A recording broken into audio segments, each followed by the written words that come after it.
Kill me. I want to die.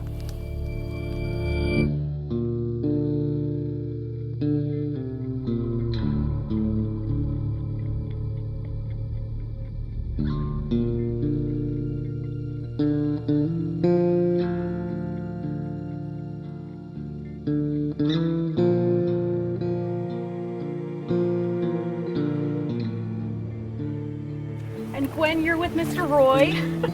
Hello again. Hi. Roy Miller. Nice to make your acquaintance, Gwen Donnelly. Fish, they like facing upstream. Fish is always facing upstream looking for something. So I'm gonna give them something.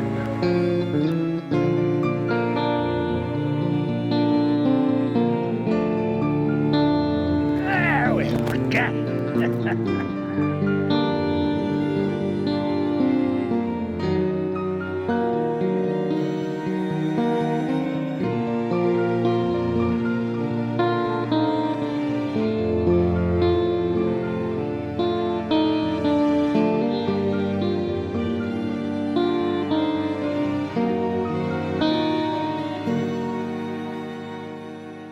I suppose it's none of my business, but are you getting the help you need?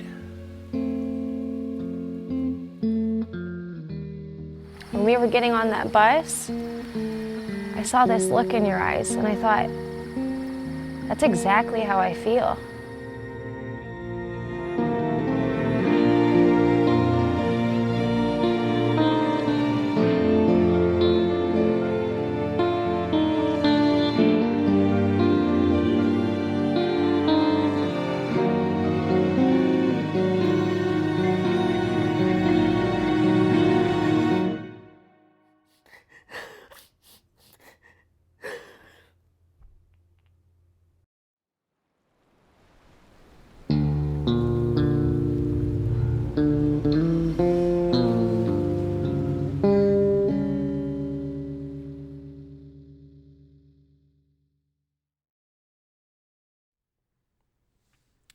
Okay, welcome. That was the trailer for my film, The Darkness Rolled Over Her, based on my short story by the same name. And if you go to fivecoffeesandabook.com, you can get the ebook for free. And it'll also put you on the mailing list to find out about when the movie is done and coming out. So hopefully it'll be coming out very soon. Trying to finish it by the end of this year, Lord willing. So that's actually what I'm working on tonight. So let's pull it up and jump in. So I've got my Notion database open here and several things to work on. I don't have a ton of time tonight, so I'm just going to try maybe a couple of simple things, one or two things. There's a lot of like sky replacement stuff in here, so maybe I'll click through and look at those and pick one of those to work on. Right now they're sorted by due date, which I guess is fine. I mean, they're all due. I want to get them all done this week if I can, this weekend at the latest. So I'm not gonna. I know what that one is. I'm not gonna look at that.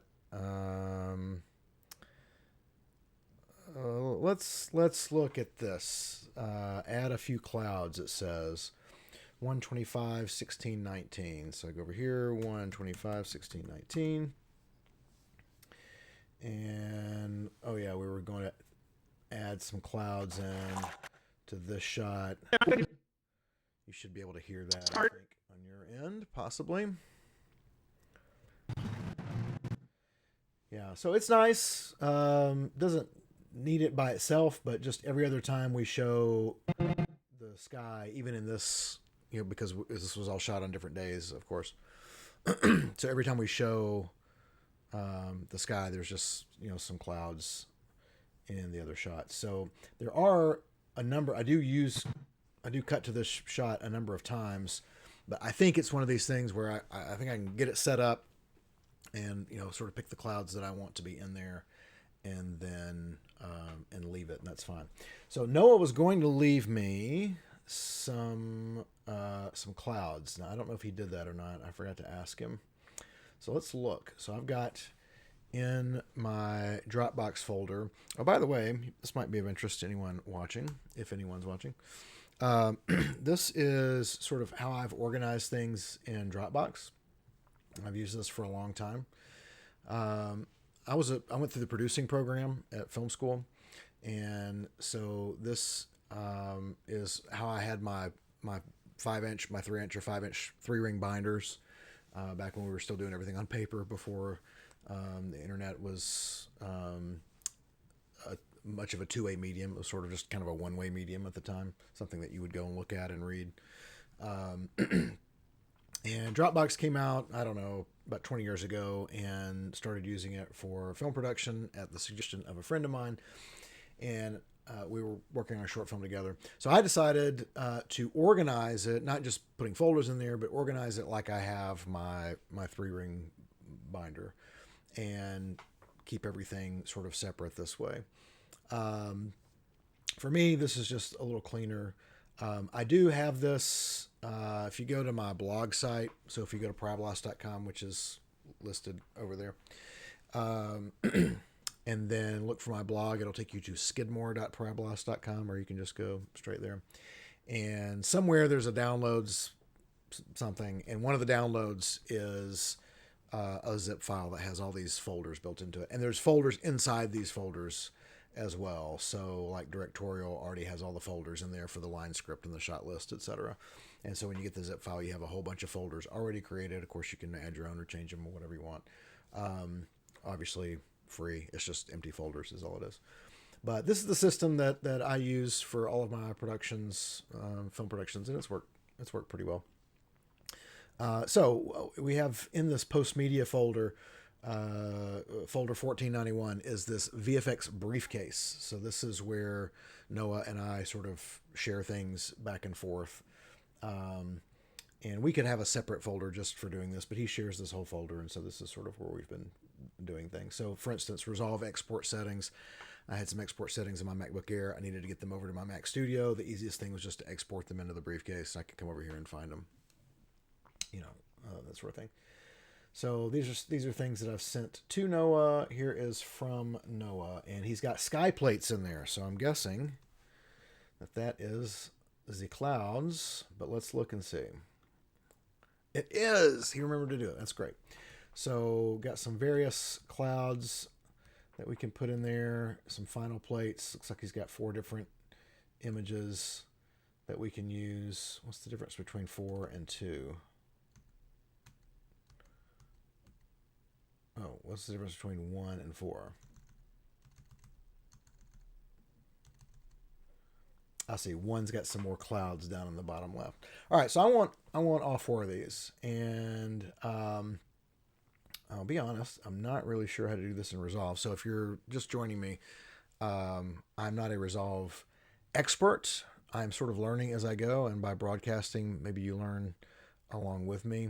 Or like the other night when Camera Tim was here, he had some great advice that he shared with me that was really helpful, because he's been using Fusion for a very long time, so that's really great.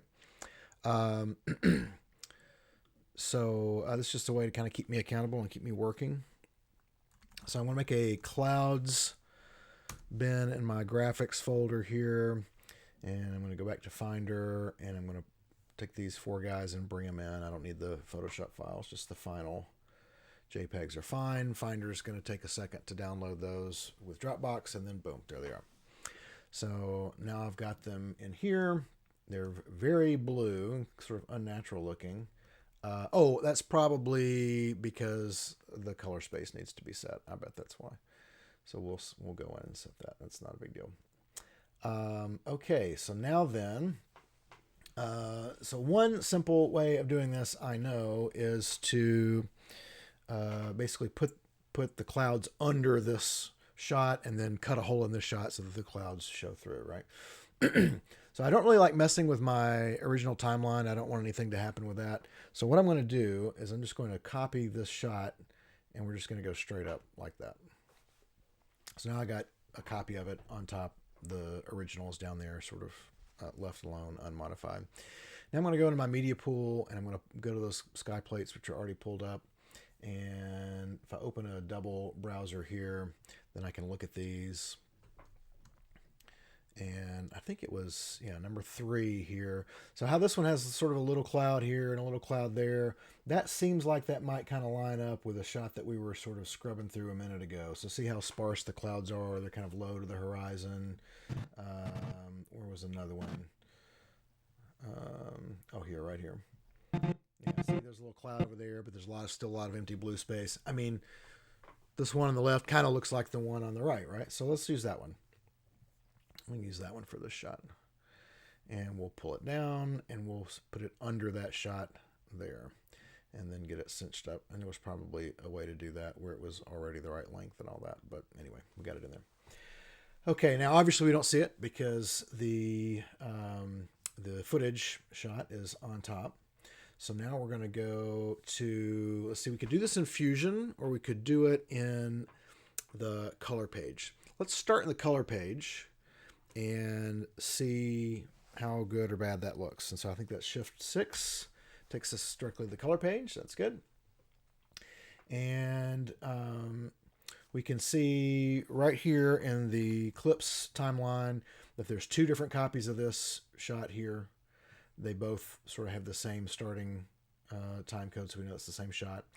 And then we've got this shot here, and it has no color around it because there's been no color grading to it. And in large part, that's because it is not yet in a group. It doesn't have any color management or anything like that. So let's click on the clouds.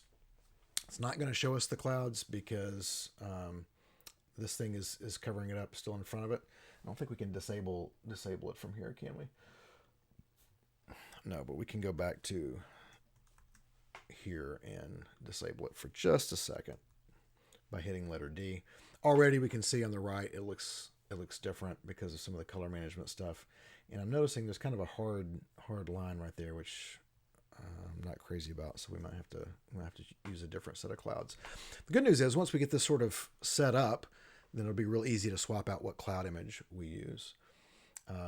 So I think that first I just need to check and make sure that we got the right input transform. Right now there's no input transform on it, so we're going to do an inverse display D65 Rec 709. Now that looks like what the clouds should look like. That looks like a nice photograph.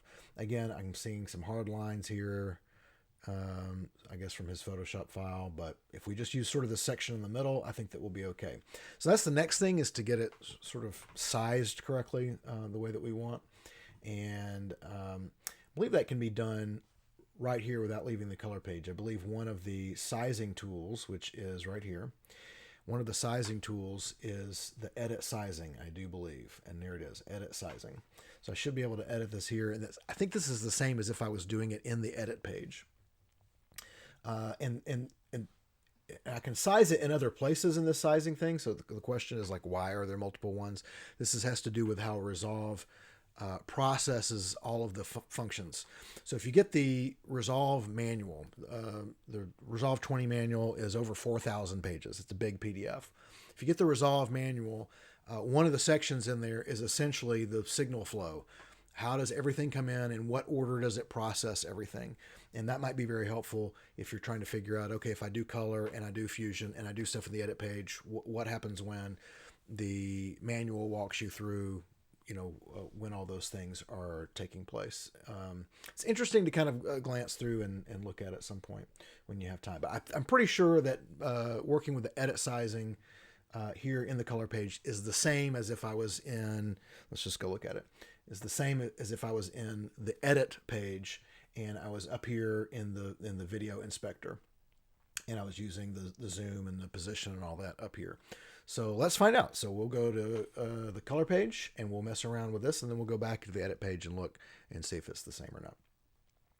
So first thing I want to do is I want to zoom in. So here's my zoom XY, and I'm going to zoom in quite a bit. Okay. Now I want to pan over to the right, and then I want to tilt up.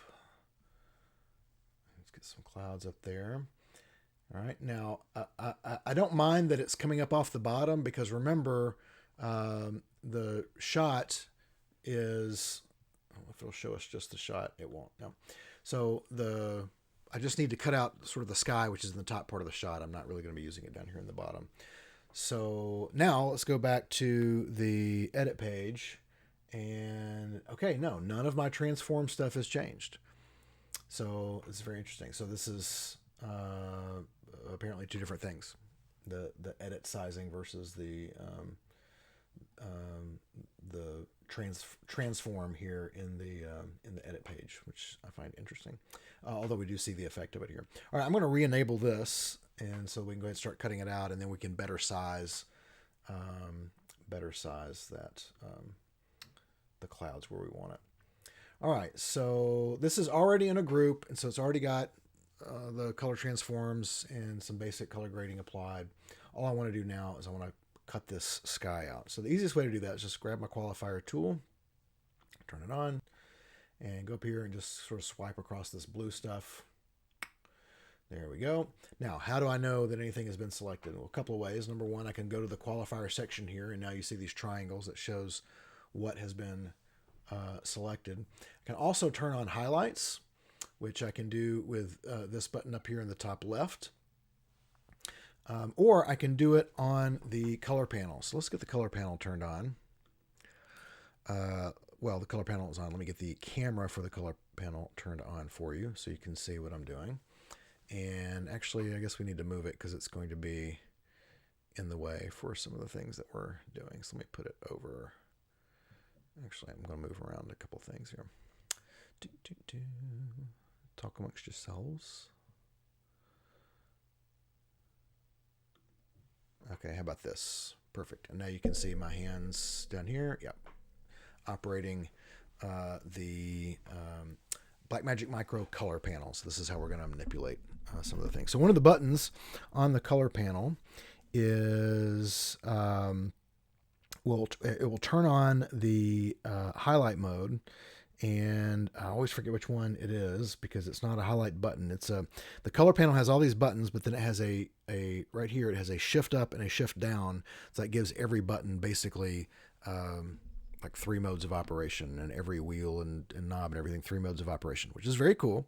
But it means that I only know what the actual stuff is labeled. I think it's the grab still button and it's a shift up or shift down, but I always forget. So there's 2 ways that I go to find things that I have forgotten. One is to load up preview. And so I will go, it looks like it's already open because I think I was cutting a picture earlier. And then I go and I just open the manual for the color panel. So that's in my Davinci Resolve folder here, and color manual, micro, that's it right there, micro color panel. Go ahead and open it.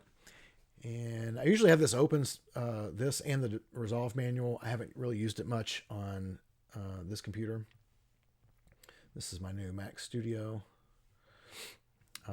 Yeah, here we go. So I'll just search for highlights,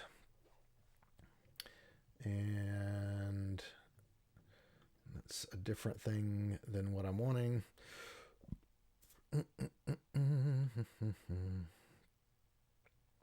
Here it is.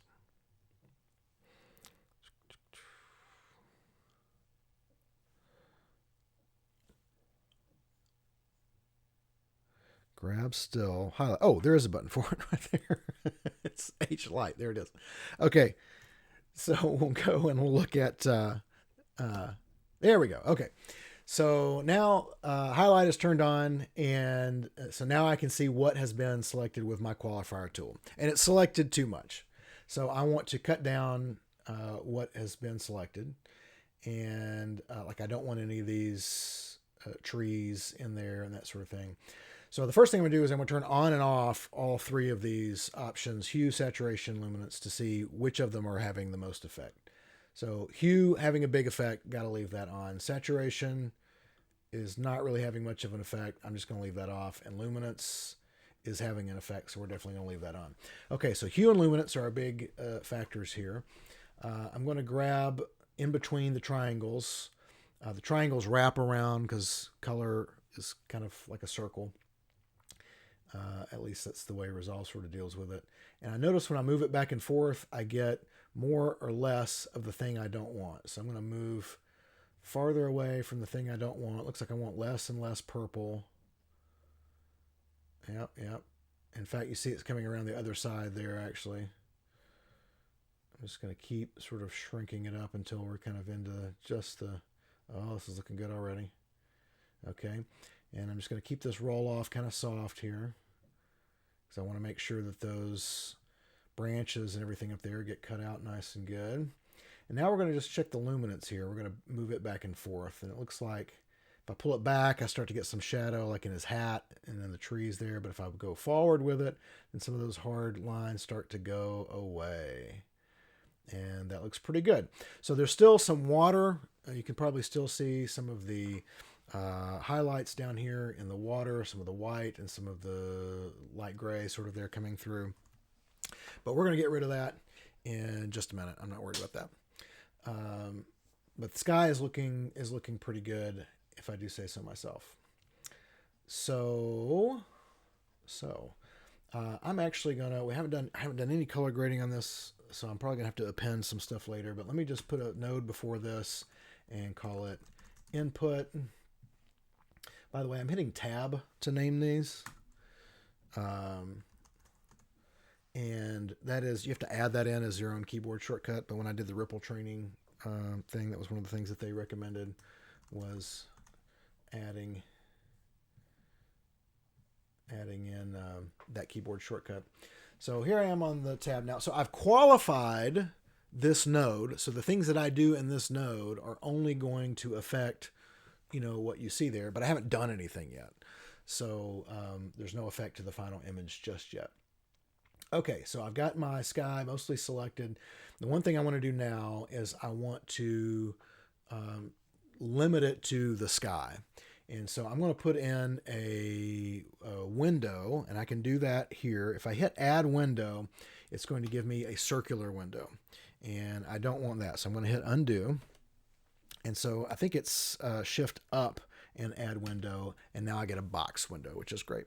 So now then, I think I hold shift, I can't remember if it's shift up or shift down. Let's go back to our manual here, and we'll look at window. And let's see, add window.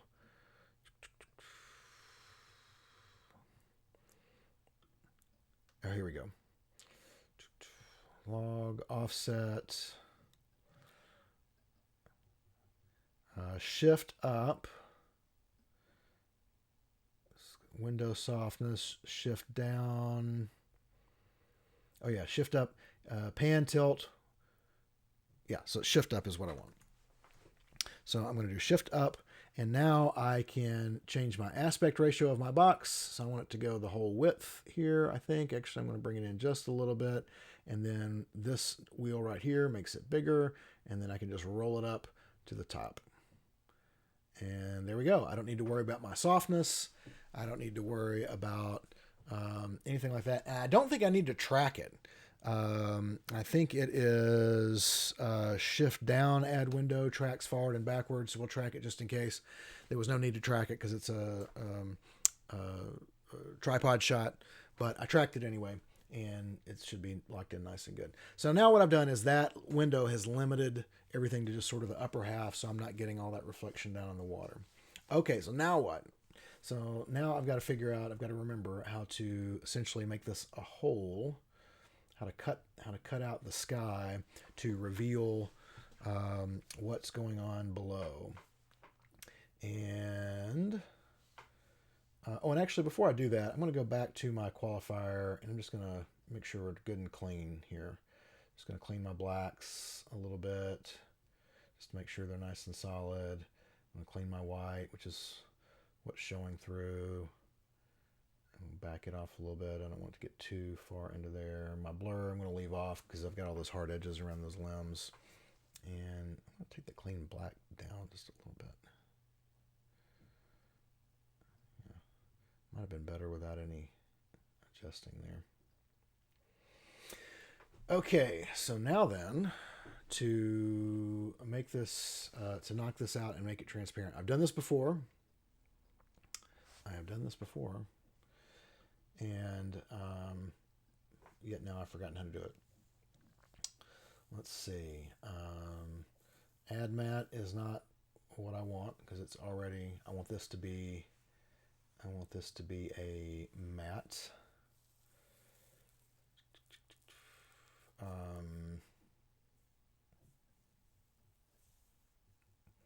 Maybe it's an effect I need to add. Cinematic haze, I want to play with that a lot. All right, I know there's a very easy way to do this, and it has to do with this, I'm sure.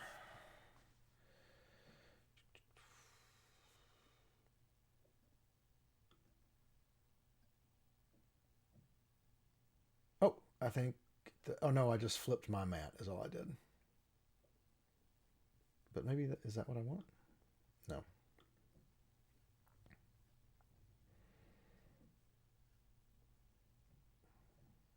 All right. This is where we go to ask the robots. So, hey, there's a YouTube video I'm in. So let's go to our post-production ChatGPT project.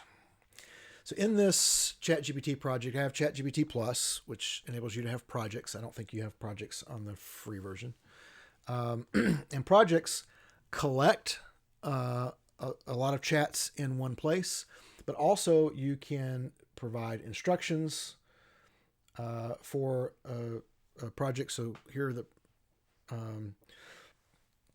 here's the instructions I have here. Basically, it just lists all the gear and everything that I have to let it know when I'm wanting help. I don't have to keep telling it every time what kind of computer I have or what software I'm using and all that. I've got all that sort of listed here. I update that occasionally. And you can also have files in projects. So I have 18 files and they're all manuals. They're all manuals for different software and pieces of hardware, camera gear, and things like that I have. So now when I ask a question, it has some context of what kind of computer I'm using, what I'm probably trying to do. And of course it has memory built in as well. And so it remembers things from chat to chat. So I'm going to ask, let's see, in Resolve, I want to knock out a sky and replace it with a photo I have of clouds. I have the sky qualified in a node in the color page, but don't remember how to now make it transparent.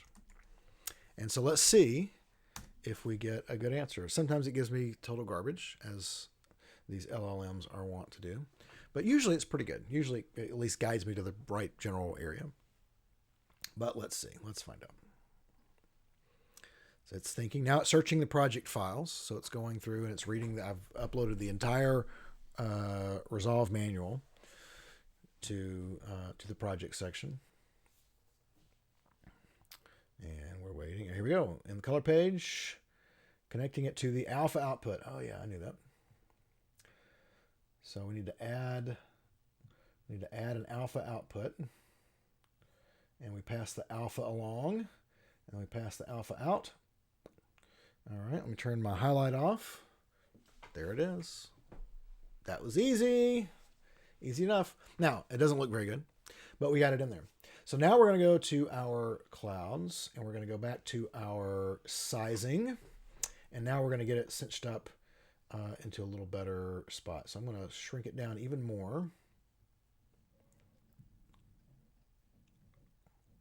And I'm going to pan it right some more. I really want that little bitty cloud up top, but I'm afraid I'm not gonna get it. But maybe actually this isn't too bad. Let me zoom in just a little more. And let's go up. Let's forget the little tiny cloud there, and let's get this guy way over there.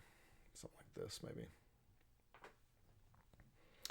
Okay, now the next thing that we need to do is we need to add some blur.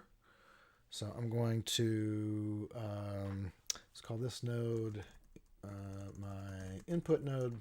I like to have an input and output node because sometimes when you turn some nodes off, all of a sudden the screen goes black. And so I found just having sort of dummy nodes on either side allow me to turn a bunch of things on and off at once and not have the screen go black. So I just like to do that. I don't know that you need to do that, but I like to. And so we're gonna make 2 more nodes. The last one is going to be our output node. And so we'll just get those sort of close to the input and output there. And so now here's my node where I'm actually working. I'm not really going to do any color grading on this. This isn't footage. It's just a still shot. So we're going to do just a lens blur. The lens blur actually is pretty good. Looks lens blurry to me. That's obviously too much. But let's put it at, if we put it at 1, that's like regular sharpness. What happens if it's less than 1, I wonder? If we do 0.5. Yeah, that made no change at all. Okay, so we're going to do blur size. Let's do 1.5. Let's do 2.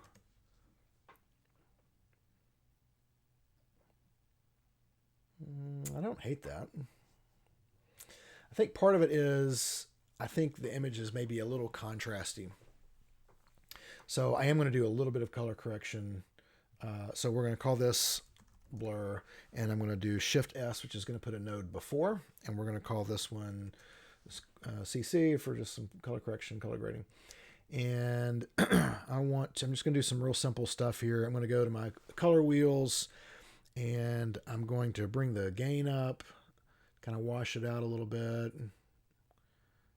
I'm going to bring the gamma up. I'm also going to bring the gain up a little. I'm going to bring the gain back down just a little because I've lost some of my color. I'm going to bring the lift up. There we go. So the bottom isn't in there so much. Bring the gamma back down. And the tree branches in the top right are looking a little fake, so we'll go in and we'll adjust our qualifier here in just a minute once I get the sky looking kind of the way I want it. I'm going to turn the contrast down. And so I've got this right here, which is a contrast knob. And it's looking pretty good. I'm going to move it again.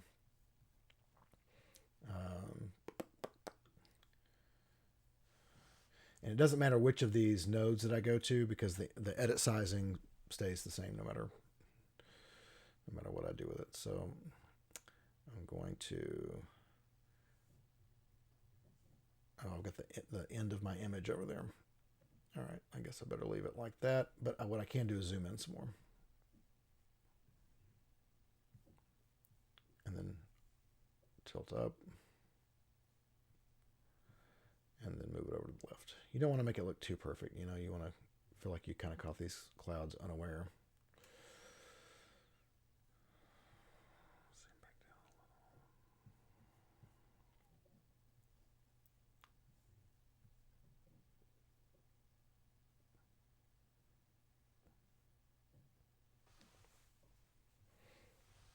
Okay. We'll try that, I guess. All right, so now I think I just want to add just a little saturation to it blue-wise. I'm just going to go to my curves. I'm going to go to the blue only curve, which I already have selected here. And I'm just going to pull the middle up just a little bit. And I think I'll turn my color boost up just a little. Oh, except I've done this on my input node, which I did not want to do. There we go. I always do that. All right, so we're going to add just a little blue. So we'll grab right in the middle here. Nothing drastic. And then we're going to turn the color boost up just a little.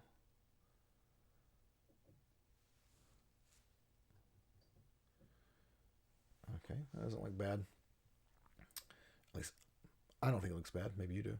So now we're going to go back to our top image here, and we're going to adjust our qualifiers to kind of clean up. It's hard to see, I know, in the web streaming, but there you can kind of see the trees. We're sort of losing, you know, what all that looks like. And, I guess what I could do is do this. That way we can see what we're doing. There we go. So I'm going to go down to my qualifiers, and I'm just going to play around here and see what we get. I'm going to move the top of my luminance in.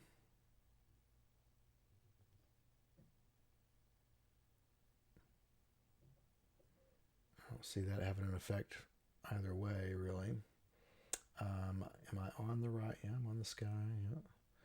If I move this around, oh, that helped a little, didn't it? Yeah. Might be bringing some of the old sky back, which that would be okay. You know, there wasn't anything wrong with the sky. It just didn't have any clouds in it. Just really trying to just kind of add some clouds. So now let's zoom back out here. We'll go fit, or I could hit letter Z. And it's brought some of the original sky. Let's turn our highlight on now that I know how to do that. Yeah, it's brought a lot of the original sky back, and it's kind of coloring up the clouds in the back a little. At the same time, it's kind of hazing the clouds a little and kind of helping them blend in. So I kind of like that. I'm going to open it up just a smidge. Actually, why don't I just move it a smidge?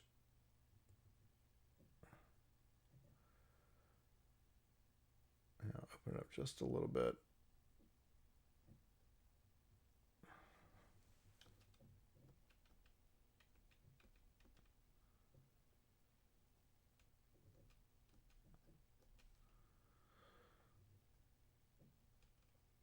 As I turn the highlight on, I'm noticing the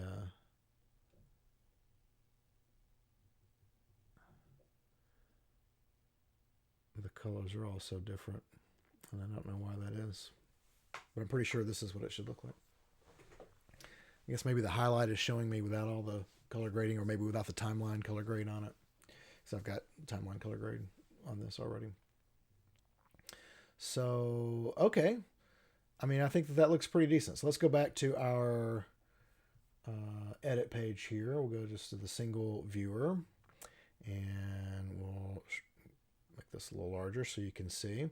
I'll select both of these, and we'll disable them. So there's the original sky, and there's with the cloud. So you see you might see the branches shifting when I turn it on, but they don't look fake with it on. You only notice it turning it on and off. So I think that we're okay. All right, this is the shot. So the next thing then is to it's already rendered in the cache. This blue line here means that it's cached. So let's play it. You good? Okay, now I don't know if you can see it. Let me get it to where you can see it. And watch the white cloud there. You good? There's some sort of sparkly on there. Now I have 2 sets of film grain on everything, but that's not film grain. What that is the qualifier on the original sky, I think, dancing and crawling around. So we're going to need to go back and go to our sky node, which we're already on. We've got our qualifier here, and let's turn our highlight on, and let's go black and white mode, which is right here. There we go. Yeah, see how gray and pixely all that is there, right? We need to get that to where it's essentially black. So let's clean the blacks. Oh, I guess, because I have it inverted. So we need to clean the whites, actually, my fault. And I'm going to have to adjust this a little, one way or the other, to get it a little darker there. And what if I just bring in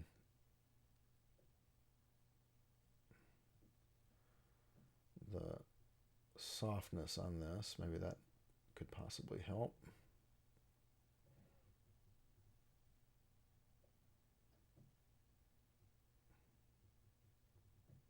Okay.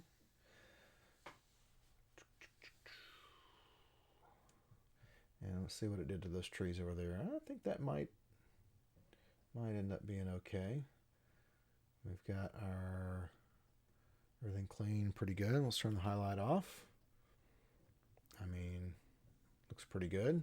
Still got our cloud. The cloud is now nice and white again. All right. And so, how's that look? Yeah. All right. No more. No more crawlies on the cloud. I do have some crawlies on the limbs, which you can probably see there. Good. So, some of that is likely due to the fact that it's in this group so that it'll be color graded correctly. And there's a little bit of balance already on the group, but there's also grain added to the shot before it comes in to this clip mode where I'm now cutting things out. So my clipping really needs to happen before that grain is added. And so there's a couple ways I can do this. I can duplicate this group and have a group that is just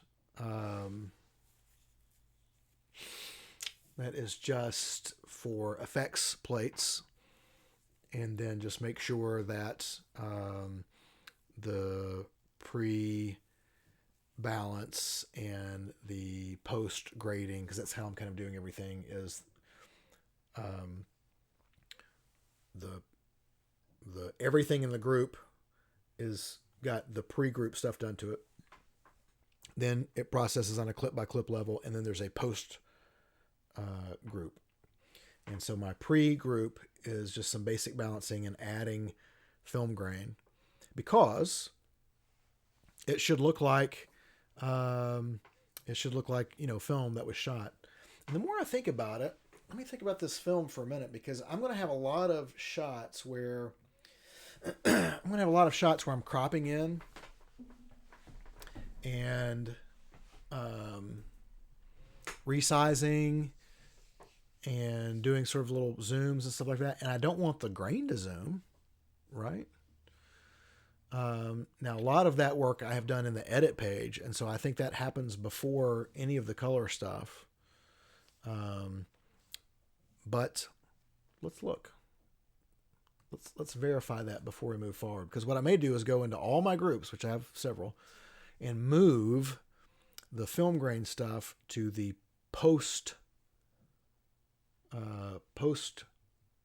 the group post clip.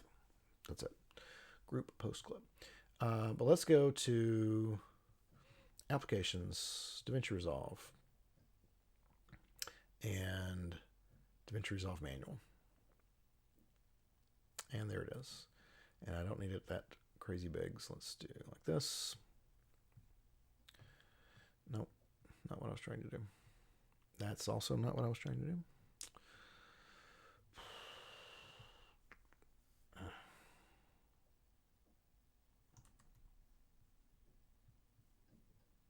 Still getting used to all this liquid glass, macOS 26. Problem with glass is you can't see it. No, I forgot why I opened this. Yes, because I was going to look at edit. Let's see. Let's actually search for pipeline. Is that the term used? Maybe. Image processing pipeline. Let's see. Color management. It's chapter 9. Let's go here.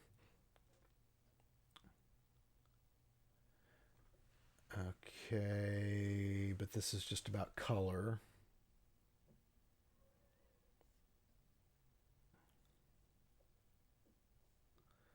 Let's see.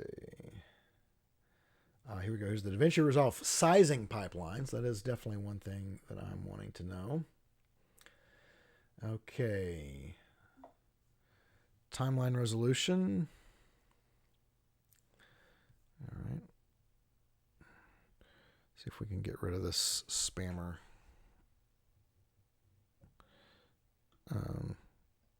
Click to reply. No, I don't want to reply.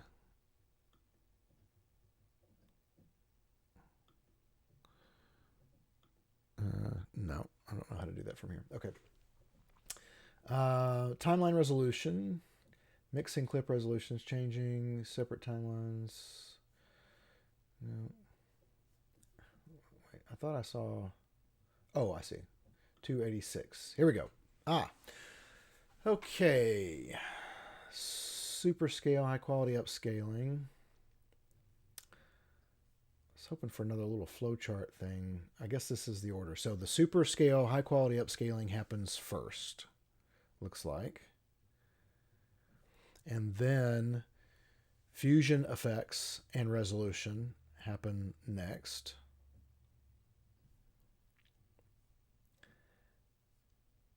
Hang on, this says fusion effects inherit the source resolution of a clip. Fusion clips inherit the timeline resolution. Yeah, okay, good. Operations in the fusion page that change resolution. Then we go to image scaling. Davinci Resolve is a dedicated mechanism for automatically managing the size of clips. Yeah. This is stuff that's sort of there in the edit page or in the project settings. Okay, edit sizing in the cut and edit pages. So this is clip specific scaling settings.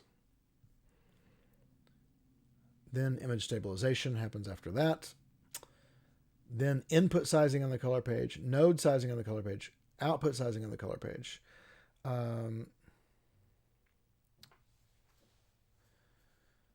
The video inspector contains a set of transform parameters.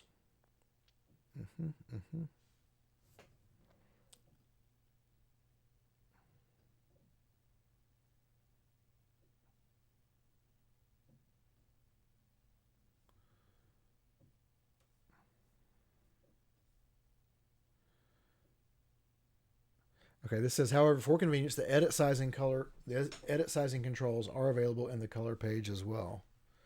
I thought we determined that was not necessarily the case. Oh, it is, totally is the case. I was right. Should learn to trust myself. Yeah, see, there's all of our transforms. I guess I had the wrong thing selected before.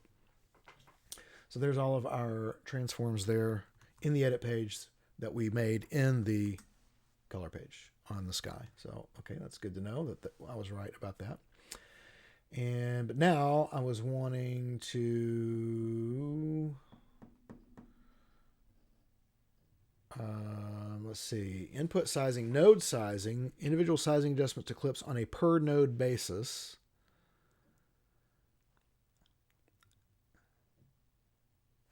So somewhere there is a whole processing pipeline.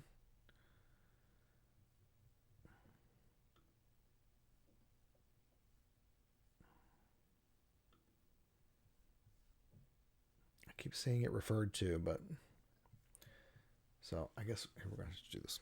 Image processing pipeline. And why this isn't a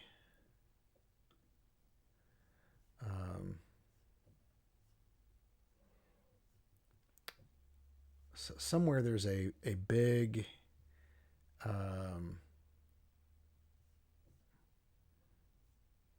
there's a big flow chart. I have seen it.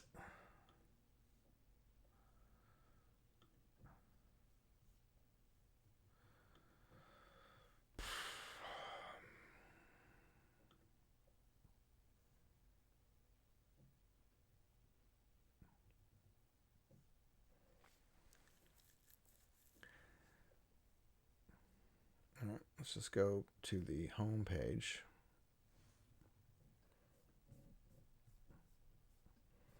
The old TOC. All right, setup and workflows.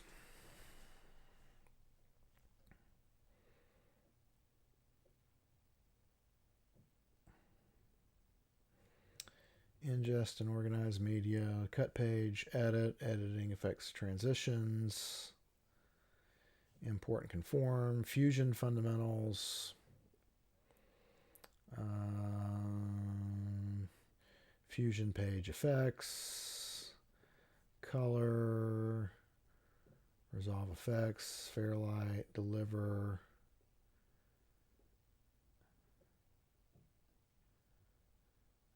Okay, project libraries, Blackmagic Cloud.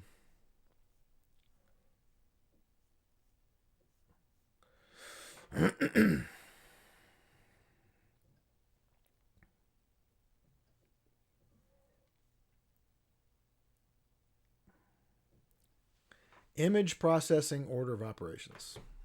There it is. Overall image processing. This is page 3330, 3330 in your Resolve manual. And here it is, overall image processing. So it goes camera raw settings to lens correction, to the input color space, input LUT if you got one, deinterlay, super scale, Fusion page compositing,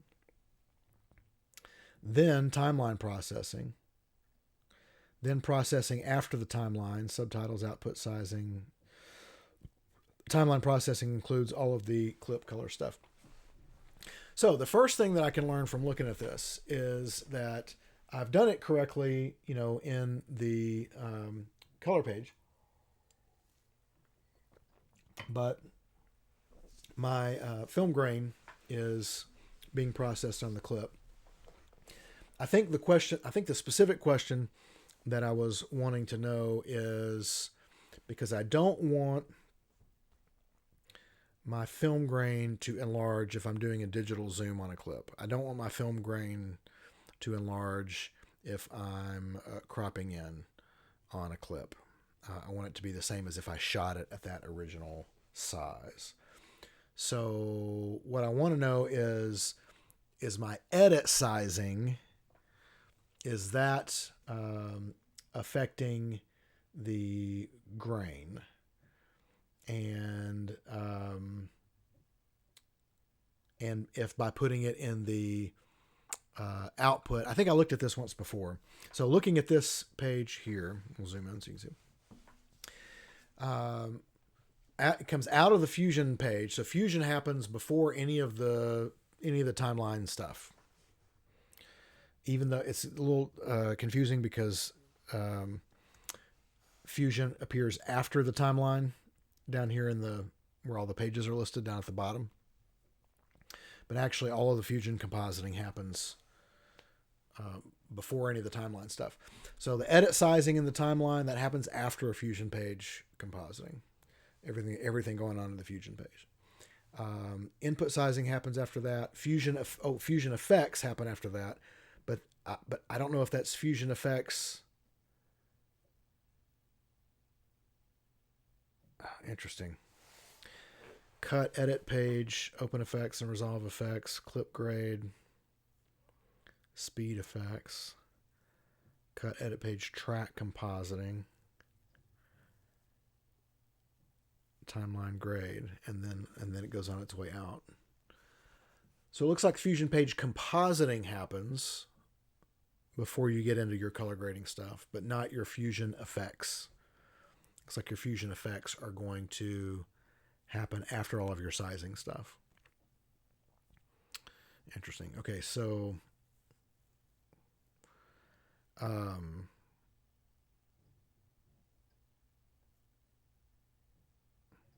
so now the question that I have is, oh yeah, so this is the issue. So take a look. So in the timeline processing, even if I move the film grain to post clip grade, that will have no effect on the sizing stuff unless I do the sizing on a node in the clip grade.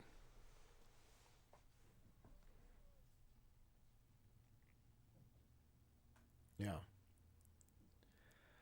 So I'm going to move the film grain to the post clip grade and see if that fixes our issue, and also make sure that everything all looks the same. So I'm in here, I've got the shot of Roy, and it's in a group, and the group is called B-raw fishing ND. That means I had my neutral, that means I had the neutral density on when I filmed this. My neutral density is actually not very neutral. And so I've had to color balance between, it's a cheap plastic ND. So I've had to color balance between it. Okay, so what I'm going to do is I'm going to, actually going to go to here. Is there anything on this clip-wise? I guess not. Yeah, no. So I'm going to go here, and I'm on my group pre-clip, and I'm going to hit grab still. Okay, and over here in my gallery, it's given me a 198, 1 pre. And so what this means is 1, I think, is the version number, because you can have multiple versions of a grade that you can go back and forth. It's shot number 198. So even though it says 205 down in the clip timeline, that's sort of even with my hand here, it says 205 there. It's number 198 in the track that it's in the edit page, because some of the clips that happened before this are in track 2 or track 3. And it's 0.1 because it's in video track 1. And it's pre because it's the group pre-clip. So that's what this name means, 1.198.1.pre. So it's saved this whole node graph right here, all these nodes, into that still. So I'm not just taking a photo. What I'm taking is a snapshot of all these nodes right here and how they're set currently. Now I'm going to go to the group post clip of this same shot where there's just really not anything in there right now. And I'm going to grab a still of that. That way we can put it back if I want. And so now you see that says 1.198.2.post. And why is it .2? So maybe the second number is the version number. Maybe the first number is I don't know. Anyway, so now what we're going to do is we're going to go back to the pre-clip. Actually, no, we're going to stay here in the post-clip. And I'm going to go over here in my gallery to the pre-clip. And I'm going to right-click. And I'm going to choose Open or View. Yeah, Display Node Graph is what it's called. Display Node Graph. So just so you can see what I'm doing. I'm going here to my gallery. This is my gallery. And I'm going to right-click on my pre here. And I'm going to choose Display Node Graph. And when I do, that opens this node graph window that shows the node graph in there, how exactly like it is in the pre. So if I go over here to show you the pre, again, you see that's the same node graph. All right? Okay. So I'm going to go back to post, and I'm going to click here. And then what I'm going to do is I am going to... I think I'm just going to put everything in and then delete what I don't want. Okay. So I'm going to right click on this again. And this time I'm going to choose Append Node Graph.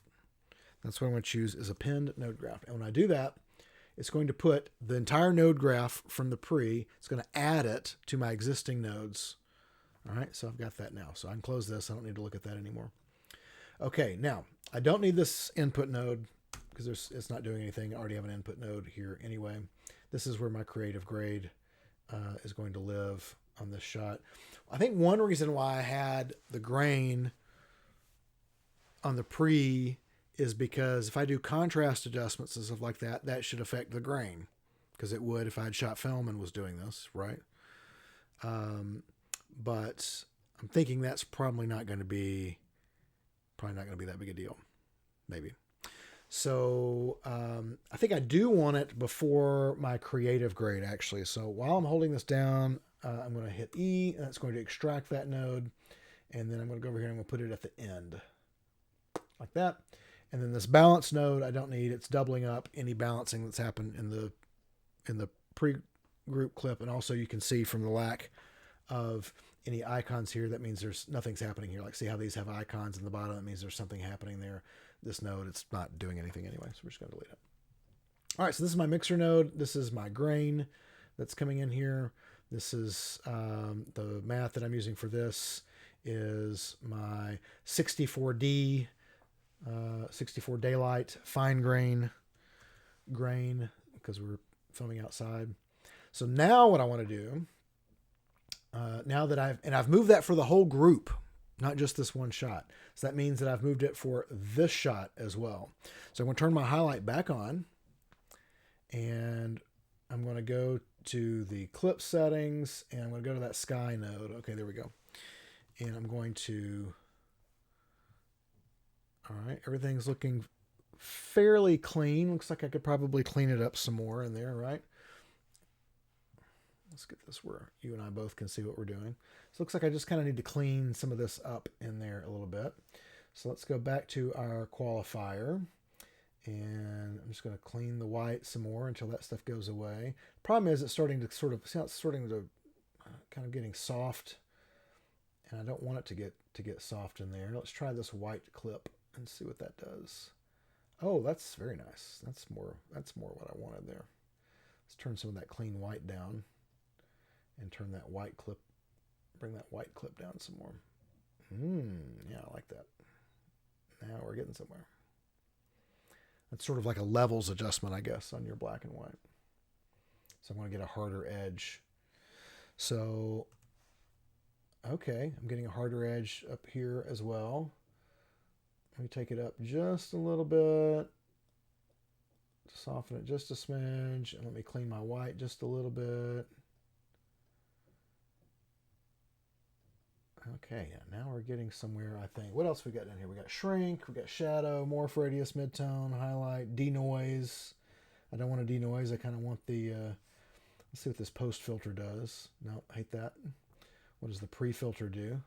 Nope, hate that. Keep all that off. And, I don't know, I think we're looking pretty good. Oh, I'm going to turn off the clean black. That seemed to help.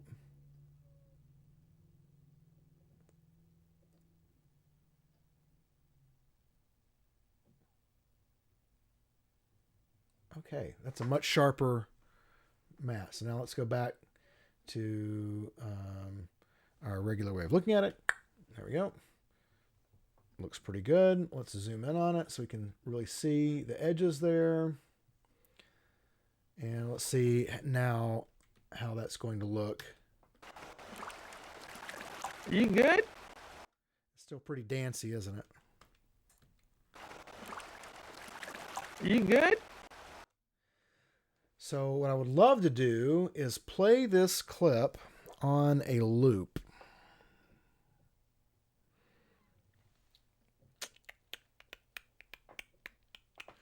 Oh, right here. Cursor, come back. Where are you? There we go. Loop, turn loop on. Okay, and let's see if it'll loop that one clip.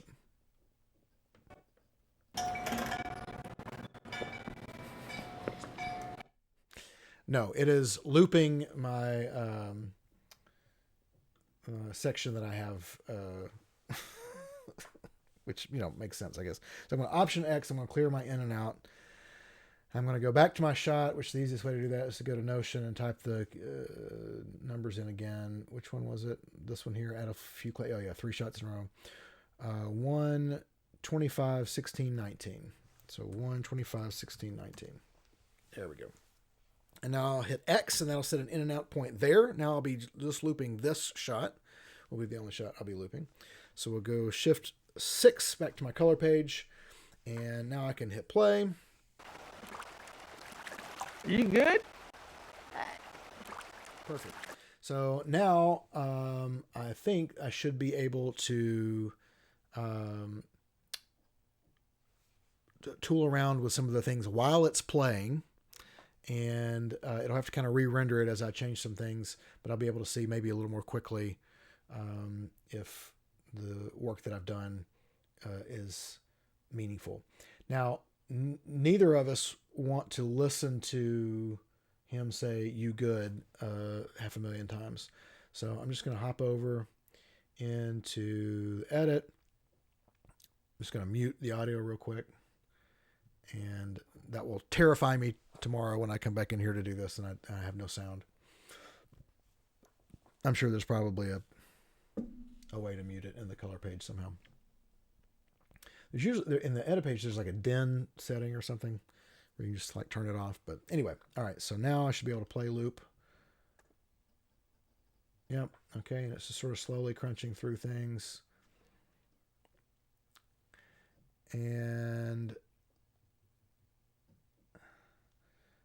wondering what the best way to do this here is. I'm going to turn my clean white down. It didn't really seem to help. I'm going to turn my white clip up. No, I'm going to turn my white clip down. Now that's just sort of choking in on everything. I think one thing that would probably help is if my sky was a little closer to the color of the original sky. Maybe. Let's try this in-out radius, see if that helps anything.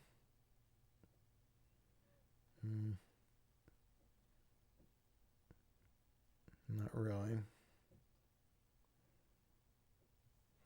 I'm going to zoom out a little bit just so I get sort of a more realistic view on what this looks like.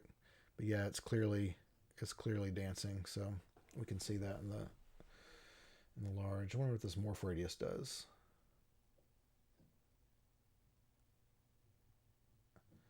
Interesting.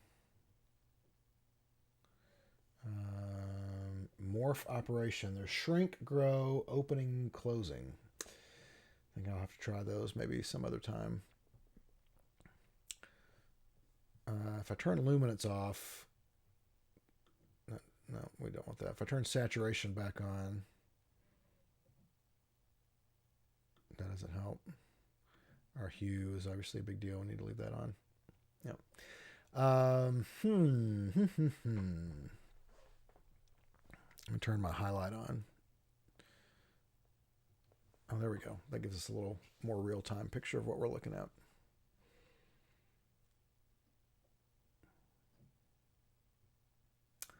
There's definitely something going on with some of the color there. Let me mess with some of my color qualifiers.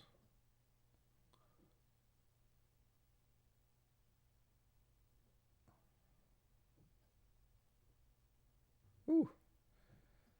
For whatever reason, the sky is crazy.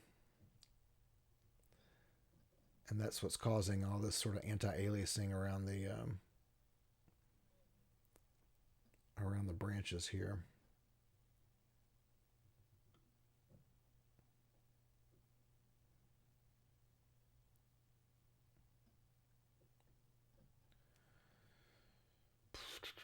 Let's see what this denoise does.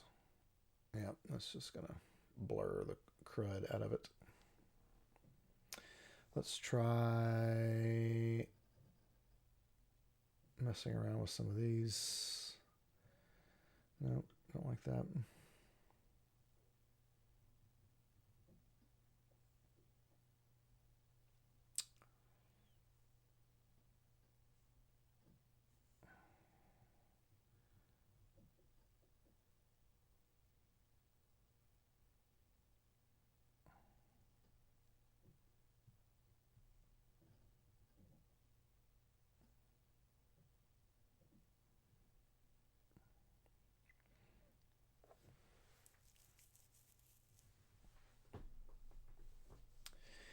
Yeah, I'm really thinking that the only option really is to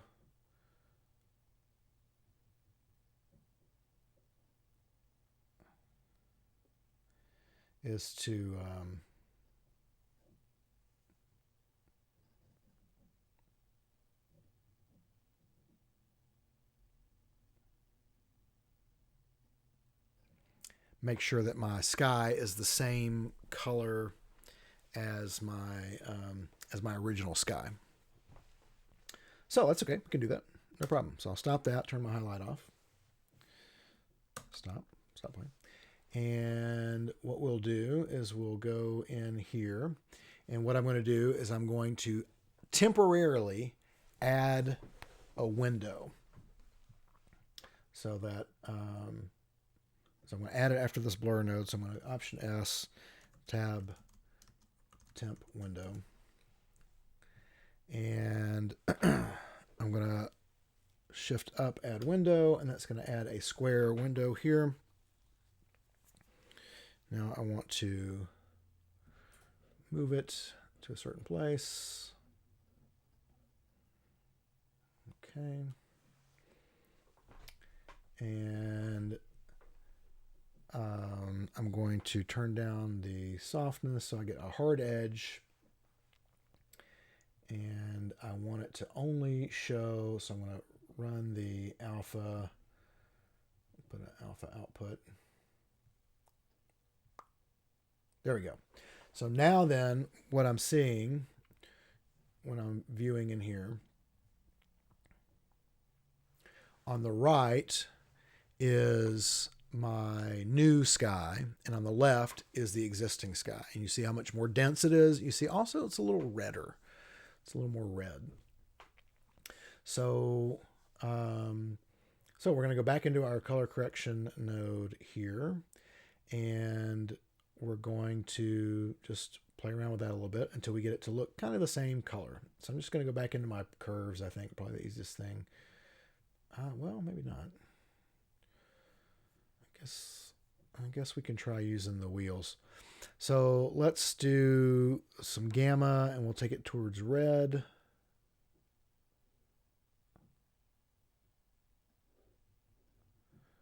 Okay. It's getting there. It's kind of going yellow.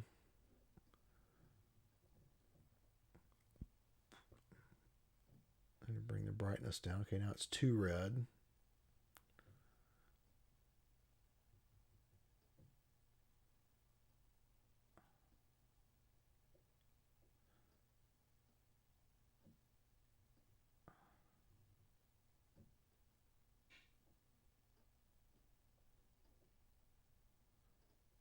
So close.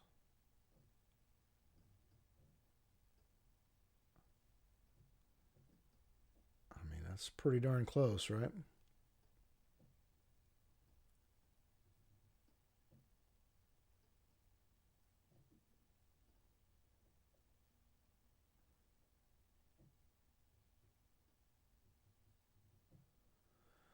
So the goal here is if it's kind of the same color as the original sky, then when it dances like that, you won't even really see it.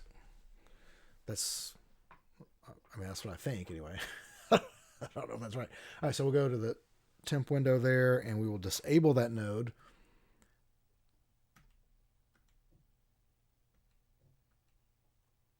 I guess doing so then just completely blanks out the whole thing, which is, I wanted to do the opposite of that, right?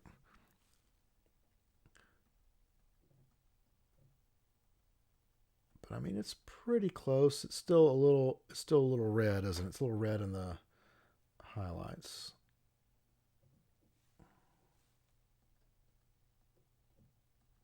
That's pretty darn close. Okay, so I'm going to go and just turn the window off, which is here. Nope. That flips the key. That flips the key. This turns it off. Nope. There we go. That turns the window off. I guess I could have just done that. Okay. So now then,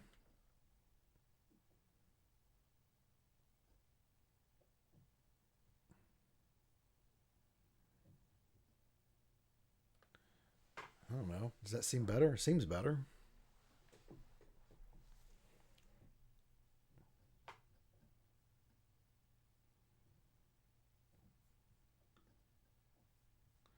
Let's go to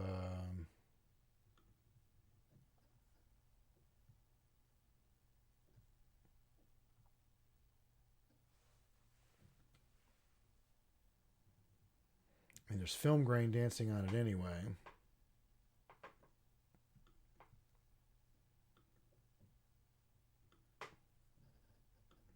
Stop. It won't let me disconnect this. There we go.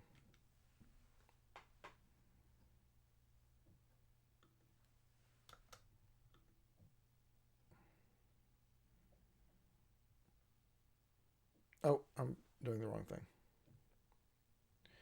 Do.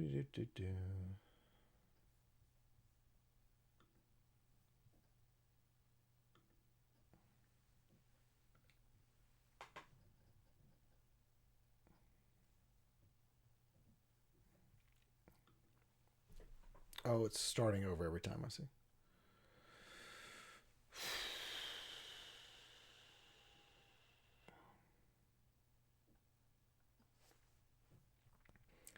Now, let's go back into this sky node here and go back into our qualifier and see if we can clean this up a little now.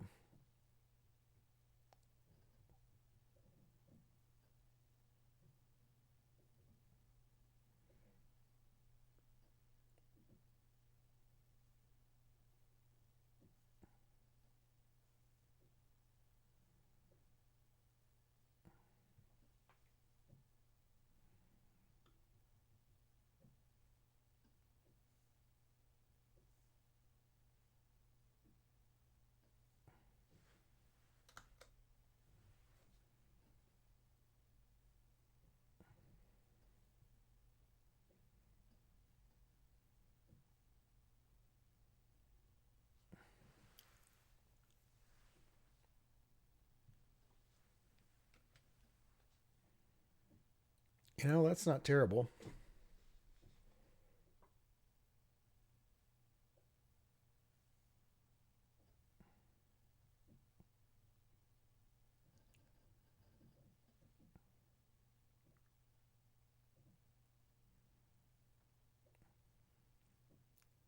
That's pretty good. I changed the midtone on the morph radius.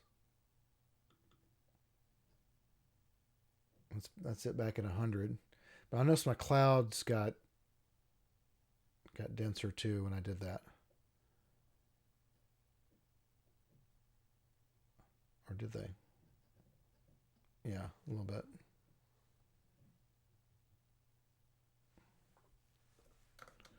Let me stop it and let's look at the highlight.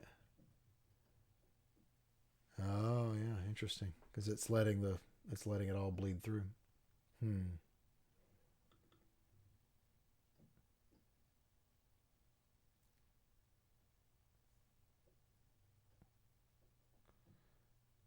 what if I do that and then make my shadows darker?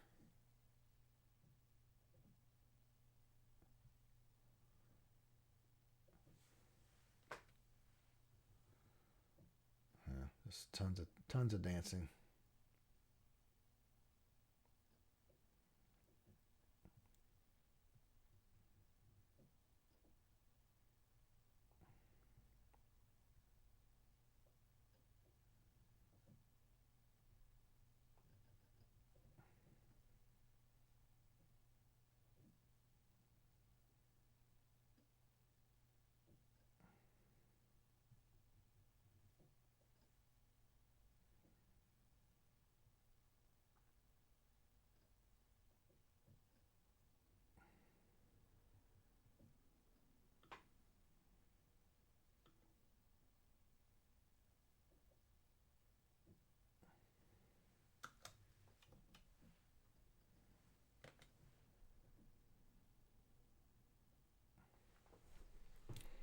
There's so much happening right around his face and head. You know? I don't know. I'm at a bit of a loss for the best way to clean it up. Where's my pointer? There we go.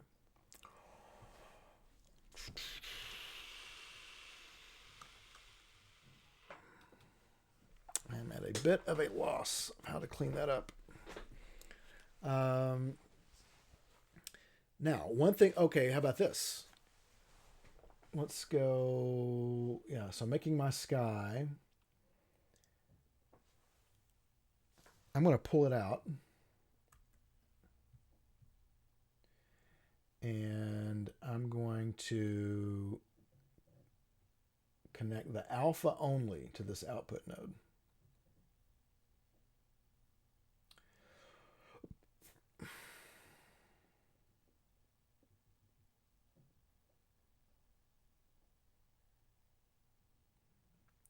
don't know why. It looks like that now.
Okay, I'm going to make a parallel node here.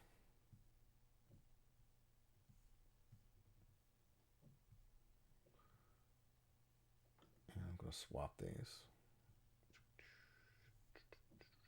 Oh, wait, is that what I want? I may have what I want here. Because I have just the alpha from this coming now, which is what I wanted. So then what is this doing?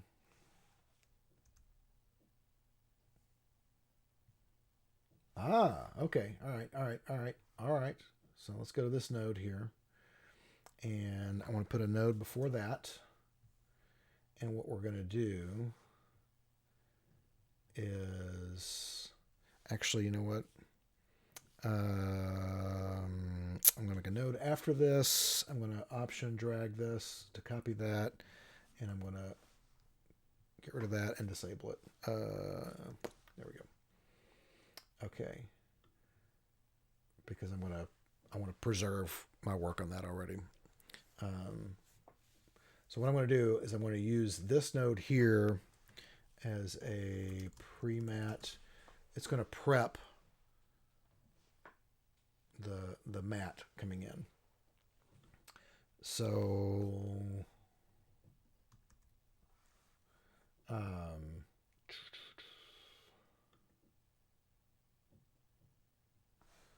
so if I were to turn the contrast way up,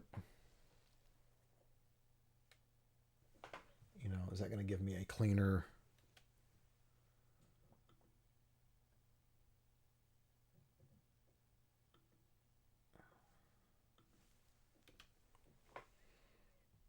If I turn the color boost way up,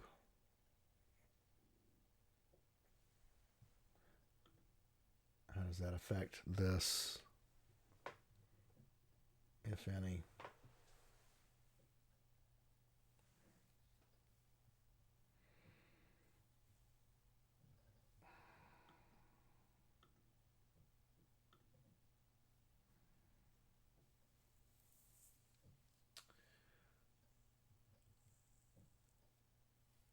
All right, so here's what I'm going to do. Here's what I'm going to do. I've got my settings up there preserved, so I'm going to reset my qualifier here. I still got that window. I'm going to view the whole page here. I am going to the problem is I can't see what I'm doing. So let me unhook that and put this in. There we go. Okay, now I can see some stuff. So let me turn this window off for just a second.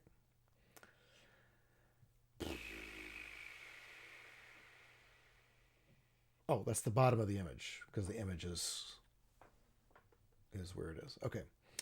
So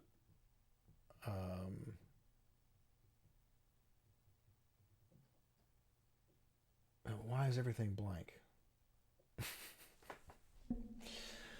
swear I'm going to learn how to do this one of these days. Okay. Here we go. All right, so I've got... Why is it? This already has some kind of matte something on it.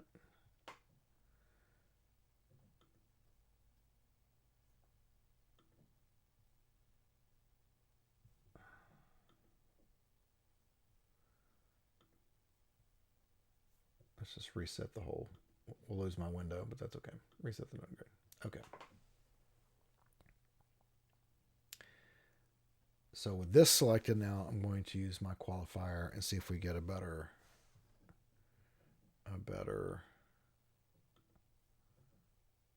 selection.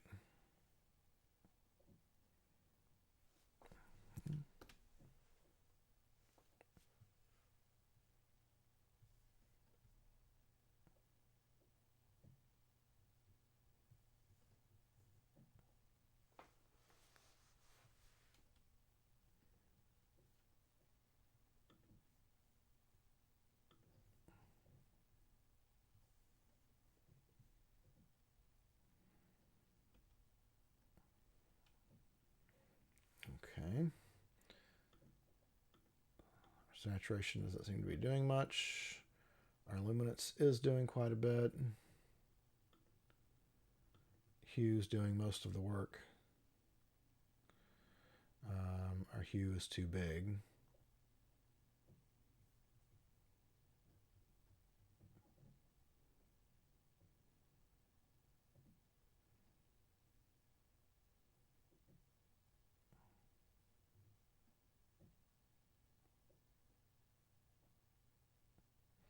Ah, pulling that softness in seems to help, doesn't it? Okay, still quite a bit of dancing, but we haven't done any cleanup of any kind just yet.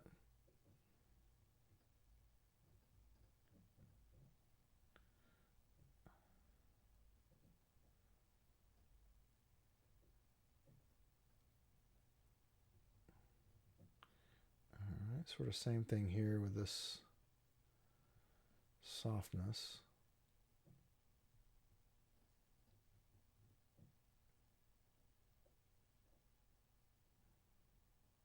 Okay. Clean the white. No, let's don't clean the white. Let's clean the black. Let's not do that either, I guess. Mess around with a white clip. Nope.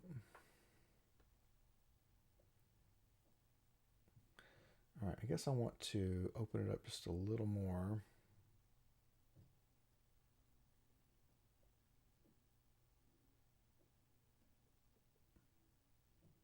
Well, this is what I want.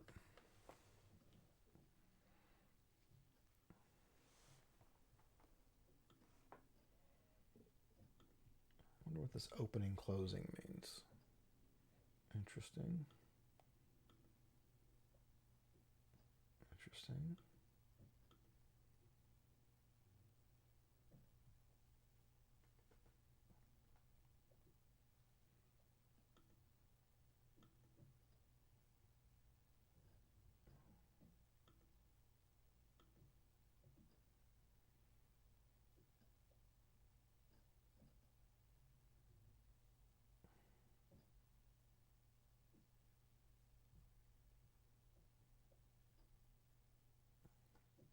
Oh, it's awful.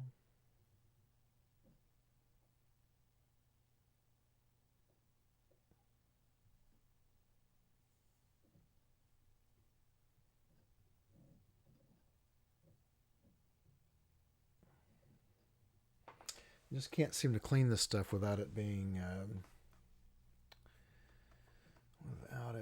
blurry, and I don't want it blurred.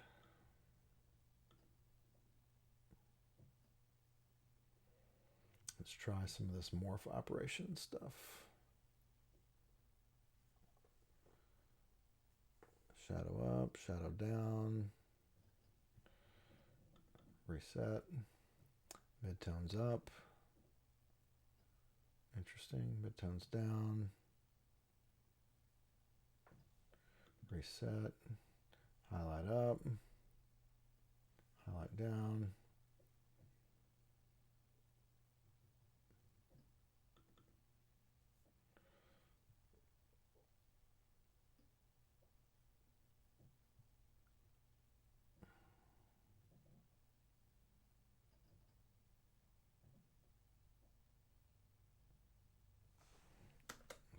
for a second. Wonder if maybe the solution here is just kind of get it out of the tree line altogether.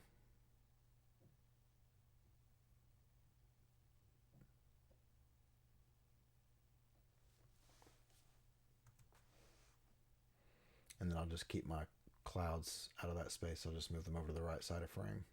Maybe that's the easiest thing to do here. So let me turn my, actually, while I've got this open, I need to invert the matte.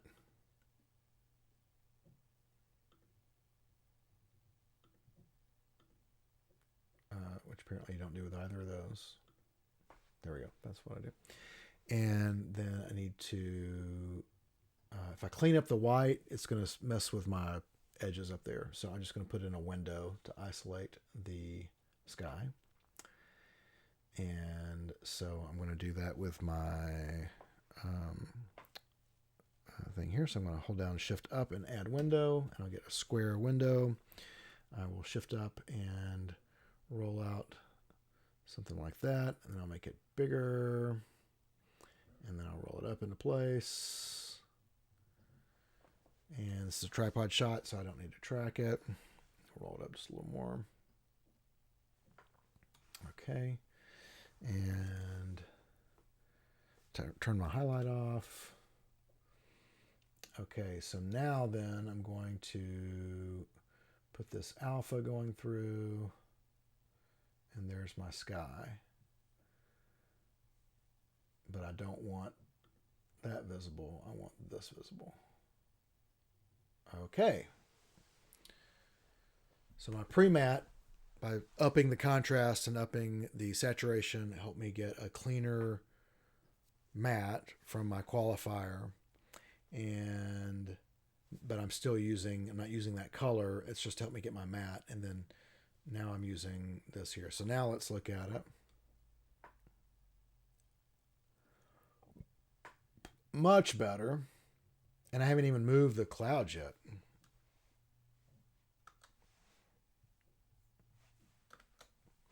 Let's zoom in on it here.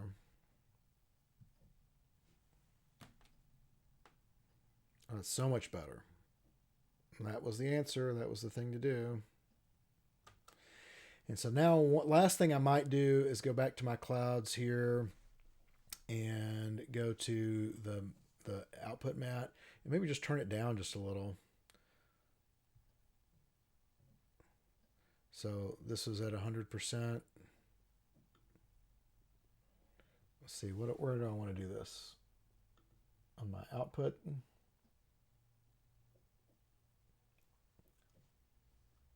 Let's see, I don't need a alpha on this anymore. Okay.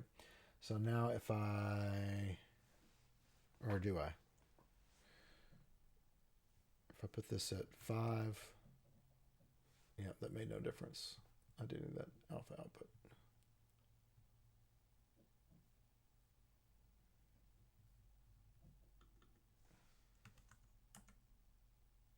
There we go. Okay. So that's going to help it blend in a lot better. So that's not enough.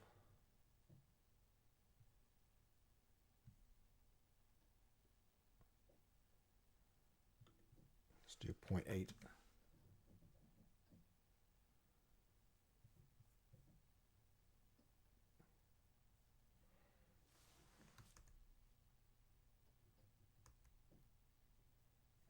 Maybe less than that. 0.6.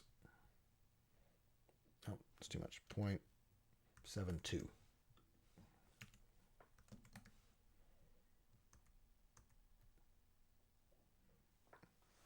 And we'll play it. Boom. That looks really good. That looks so good.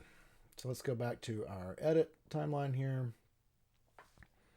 Option X. Oh, it deleted all my cache because I muted the music. That's a bummer. If I unmute it, does it come back? No, of course not. Why would it? And let's look at this shot here. You good? You good? You good? You good? All right, looks good to me. So now I just need to add that to all these other shots. So just very quickly, I can select this one. This is a similar shot. And this is a similar shot. So we'll select that one as well. And this is a similar shot. It's a wider shot, so I'll need to adjust some things, but we'll at least have the same starting point. And then let's see where else. Here's one.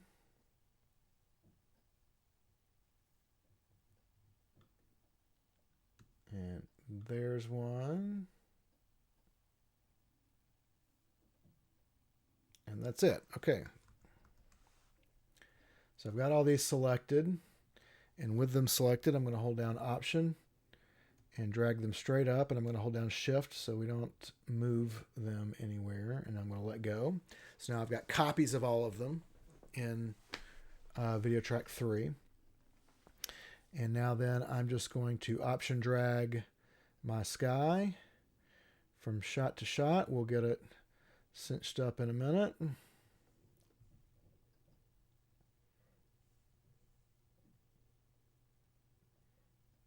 Okay. And I want to, I think, discriminate between here where I'm closer to him or where he's closer to me.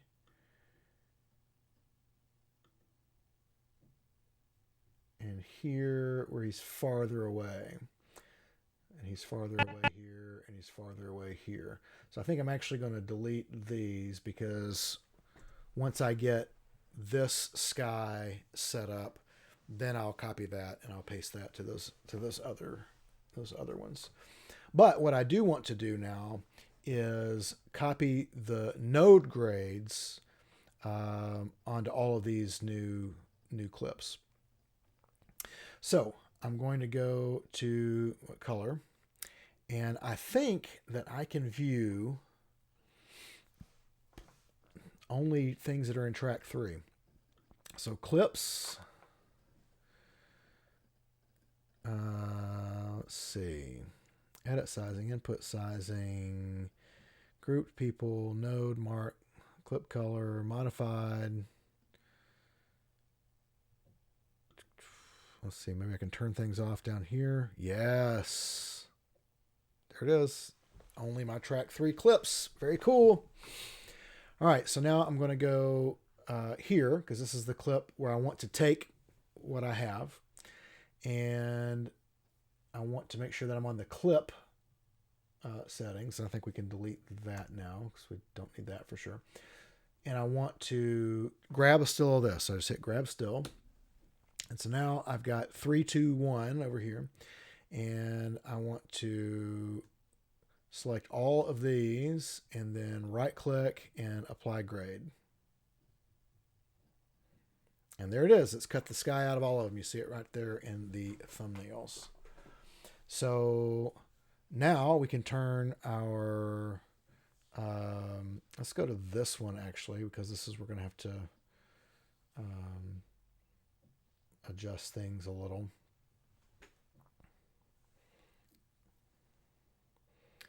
And actually, you know what I could do on these wider shots is just add a window.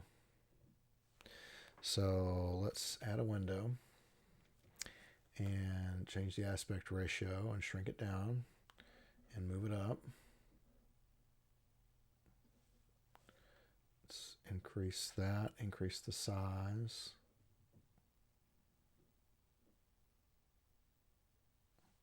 Let's turn that down a little.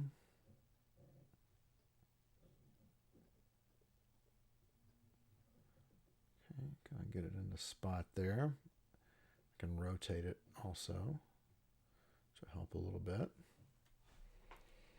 And I've put that on the pre-mat, which was not the right thing to do.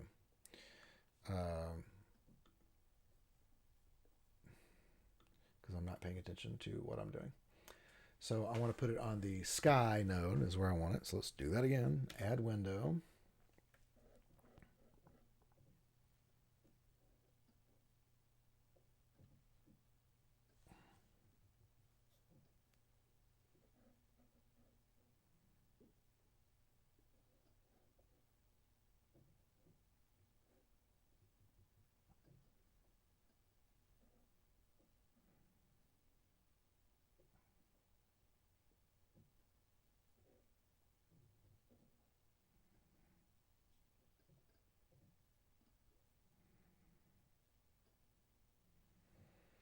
All right, it's pretty good, but it's not currently doing anything. So we're going to go down here, and it's one of these things. Let's hover over them, see if it gives us anything. Nope, doesn't tell us a thing. Fantastic. So I'm going to click this. That does nothing. I'll click this and flip it. It's doing all the opposite things of what I want it to do. I want it to cut out. I want it to cut out.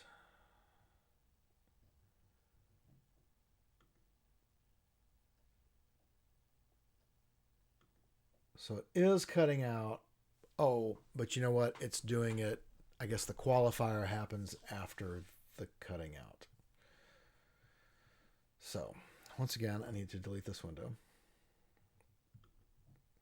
Or just turn it off. And make a new node.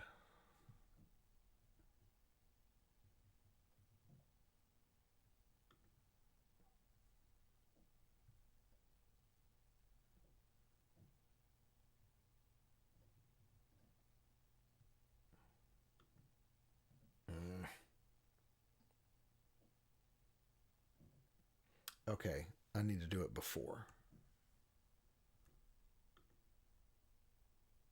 What? No. Okay, there we go.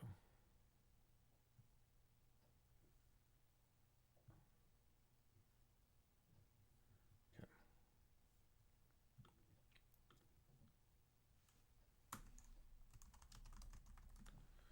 And once again, add a window.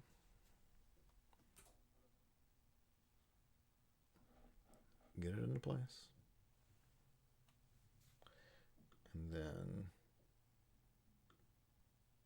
oh, it needs to pass along. There we go.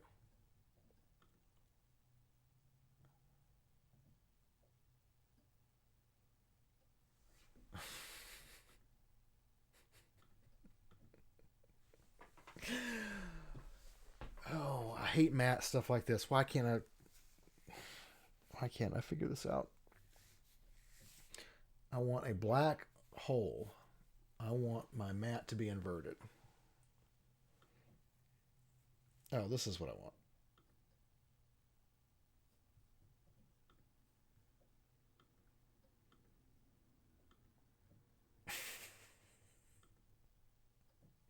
No.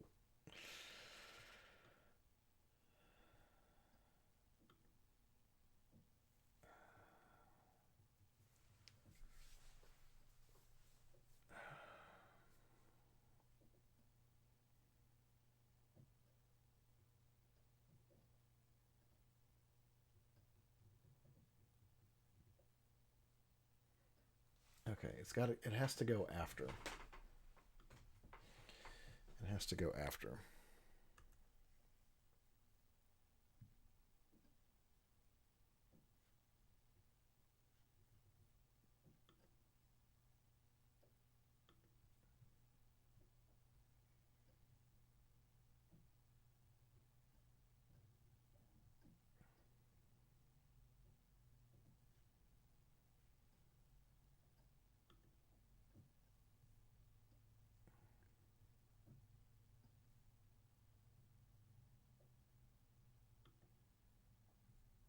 Oh, what in the world? Okay, there we go. Perfect. That's exactly what I wanted.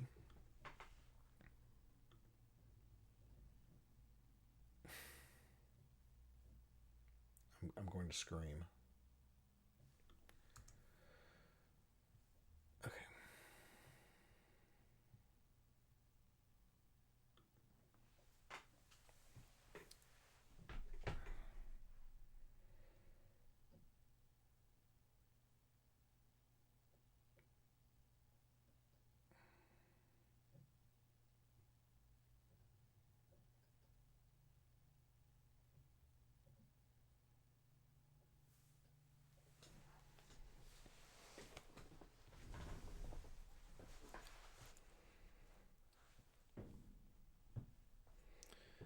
all I want to do is just cut a hole in that.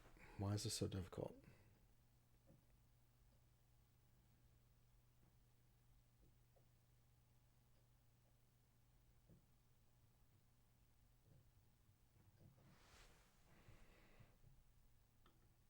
Can I do it on this one?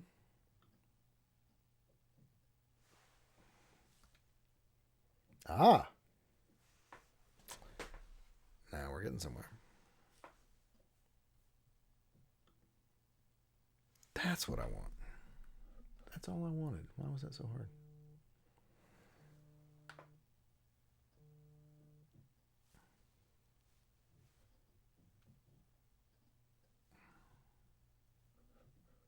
There we go. Okay. Now we're getting somewhere here.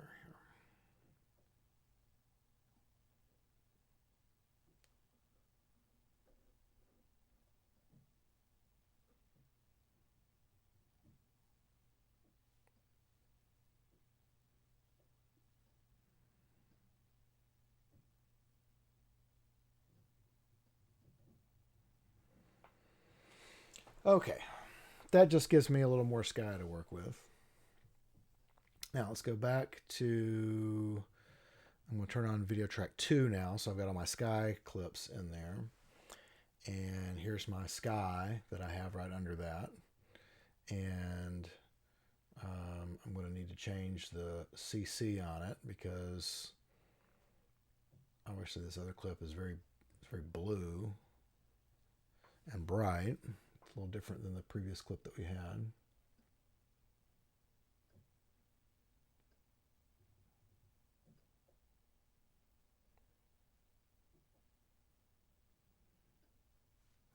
And I need to go towards like a magenta.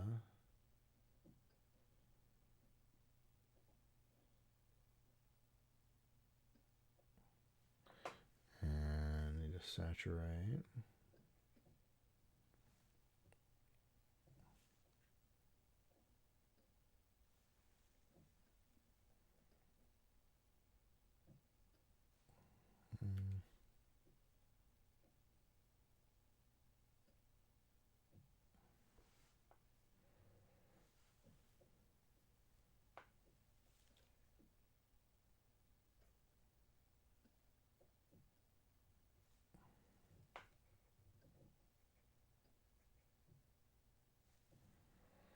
Getting there, getting there. All right, now I just need to make it kind of blue, purpley. Actually, less purple, maybe. More blue.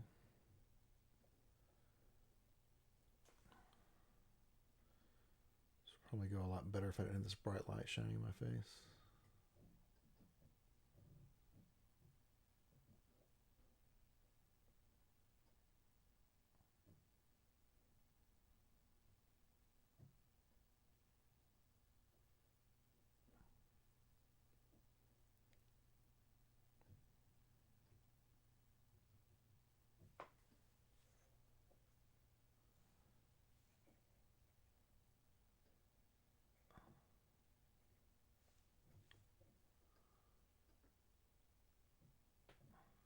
Okay.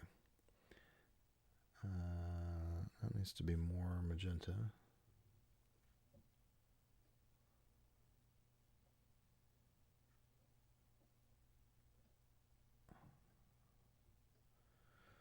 Okay, now it works in the top half of the image, but down here in the bottom right of the image, you can see it's not blending in very well. But also, I don't have any clouds in that part of my shot, right? So we're gonna do. It's still not blending in great there, but we'll come back. We'll fix that in a minute. First thing I want to do is I need to adjust my sizing on this cloud bit because it's not quite what we want. I think we want this there and maybe lower.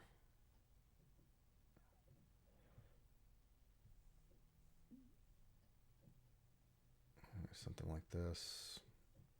Let's maybe get it up off that tree line a little.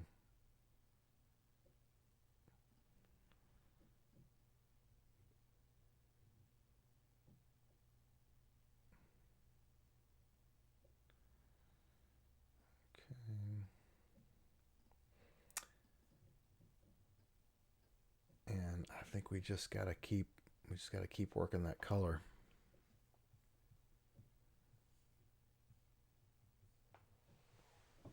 I gotta turn this light off so I can see my color.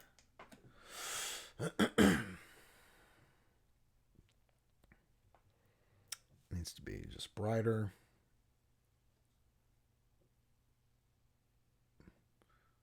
But way more saturation. Now I can't see my... Nope. Color boost.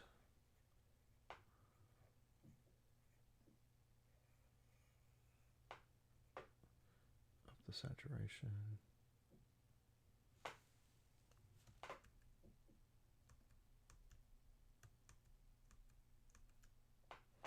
All right, and now we need to go much more magenta. More magenta in the bottom end. More blue.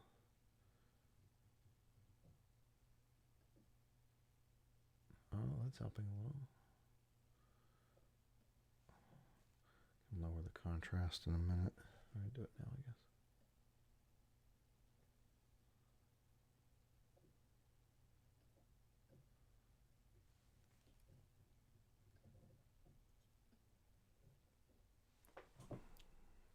Man.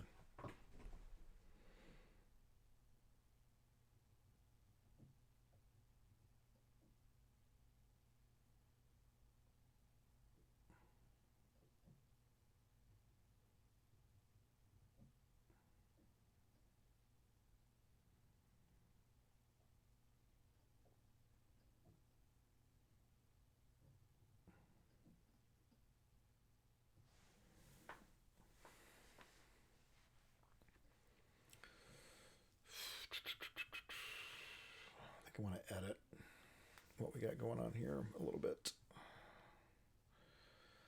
Let's go to our qualifiers. Let's turn that highlight on.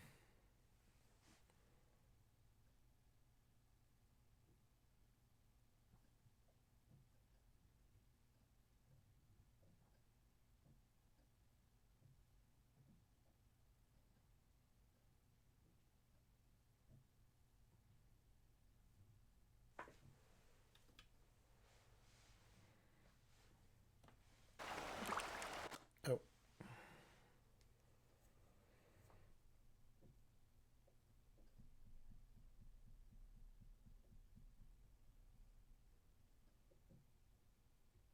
Now this is taking me back to my original shot, which is all messed up now.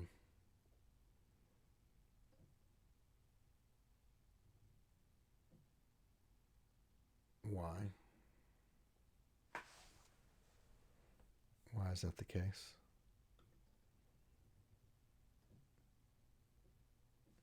Have I been doing all of this on my original shot? Is that the problem? No? Why did it do that?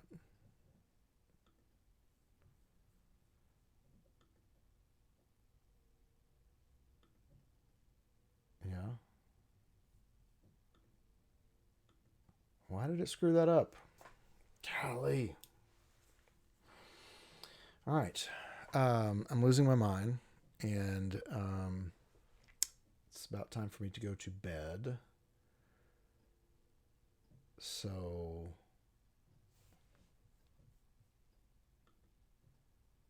Oh!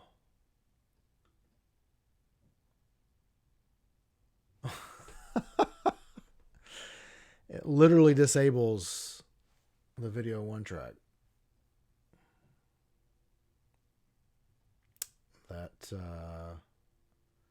That now makes more sense.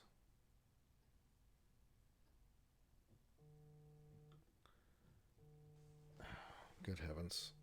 So let's reset this.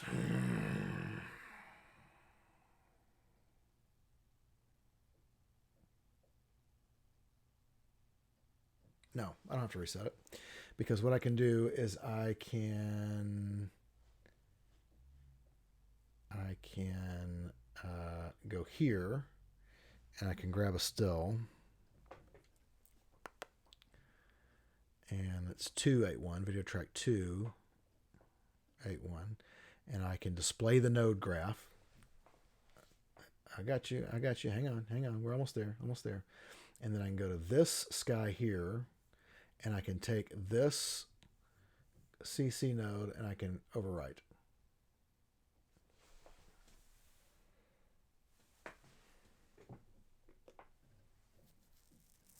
I'd like to thank the Academy.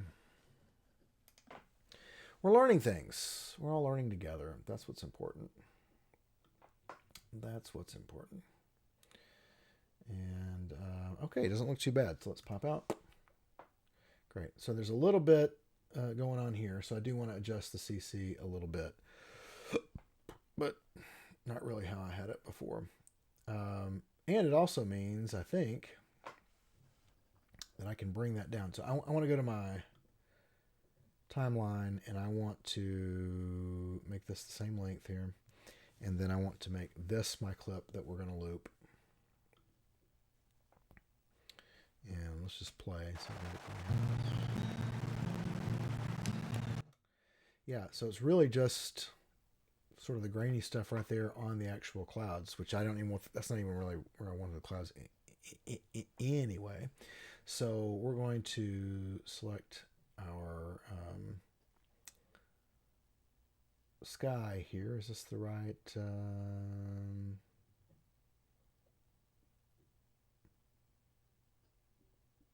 Yeah, I think it is. And we're going to move it. So we're going to go to our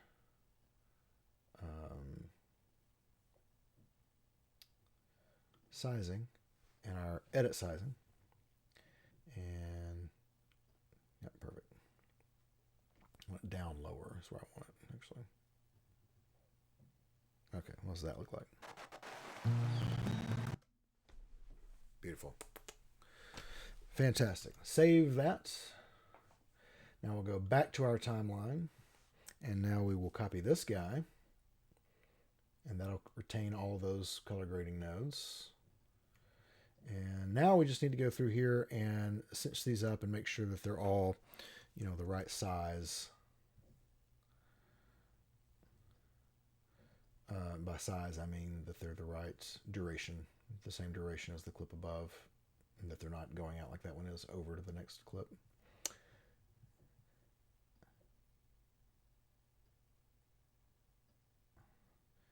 I do want to make sure that they are cinched up with the beginning as well.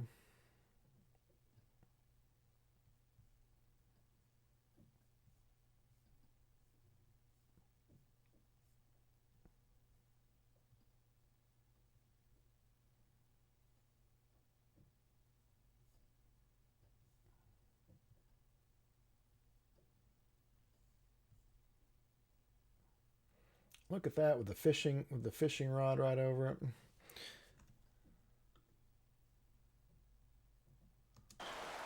See, you're a bug. You're always moving. You see. Even the fishing line. So good. It's so good. No one's watching. You're always moving. You're always moving. You see.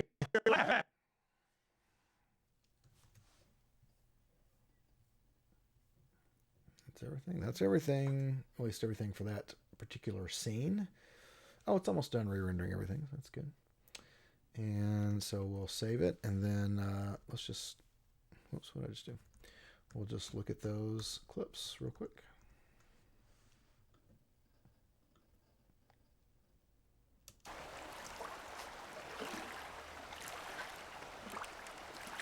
You good? Yeah, the water's just a lot colder than I thought it would be. Yeah, my waders is a bit thicker than your breeches. A little. This looks like a good spot to start. Nice and open. The tree's crowd in a bit upstream there.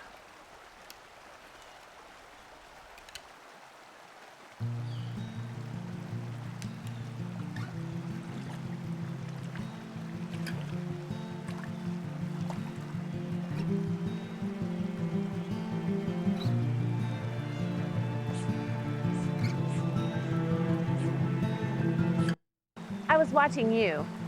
The fly is the thing. See, it's all about getting the fly to the fish. Watch it again.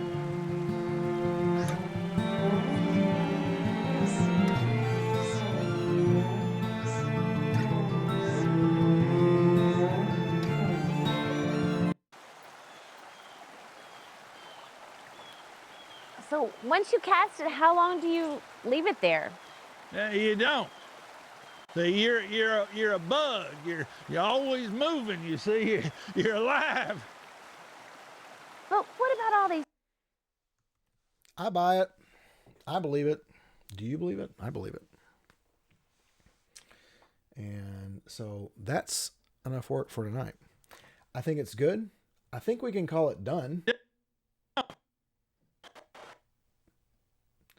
And if I were to go here and to turn the sky off and back on, you know, there's a little gradient in the original sky that we're not getting with the new one, but otherwise, you know, it's just really hard to tell that anything's been added.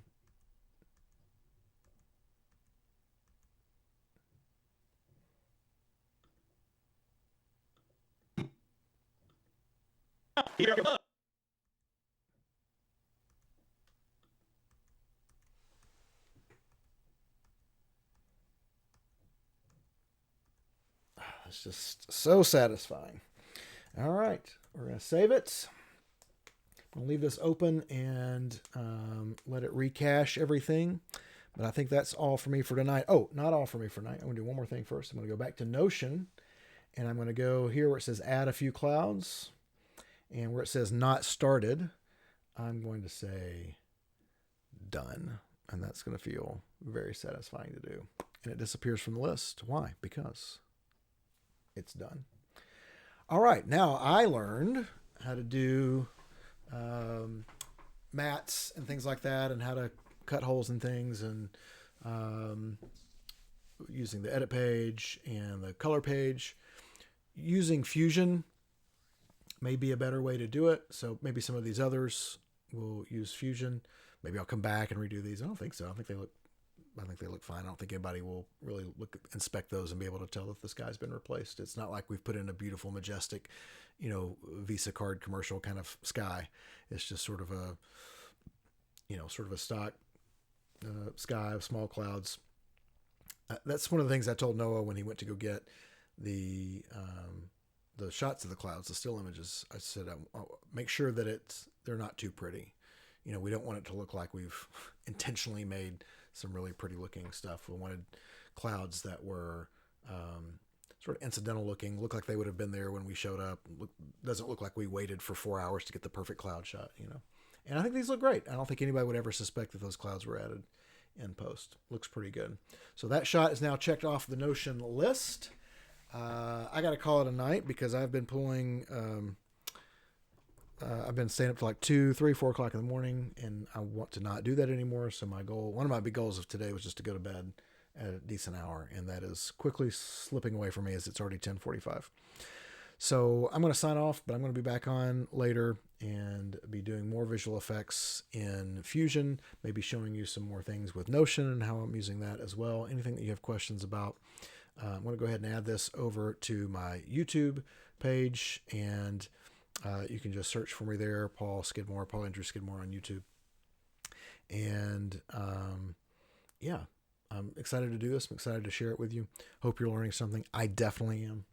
And before I go, I will leave you with the 2-minute trailer for the film that I've just been working on, which is The Darkness Rolled Over Her. And after that 2-minute trailer, we'll sign off. So thanks for being here with me. And go out there, do good work, be wonderful, Godspeed, and keep moving.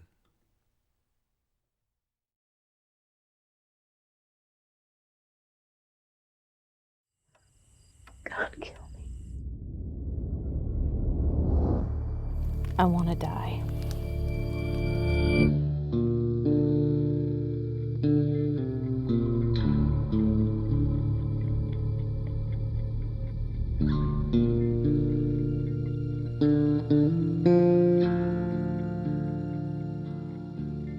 Mm-hmm.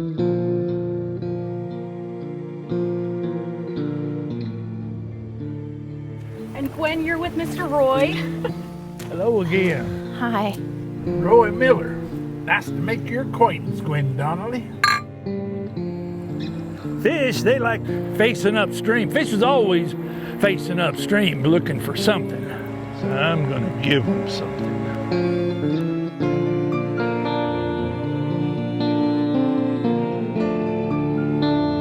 There we got it.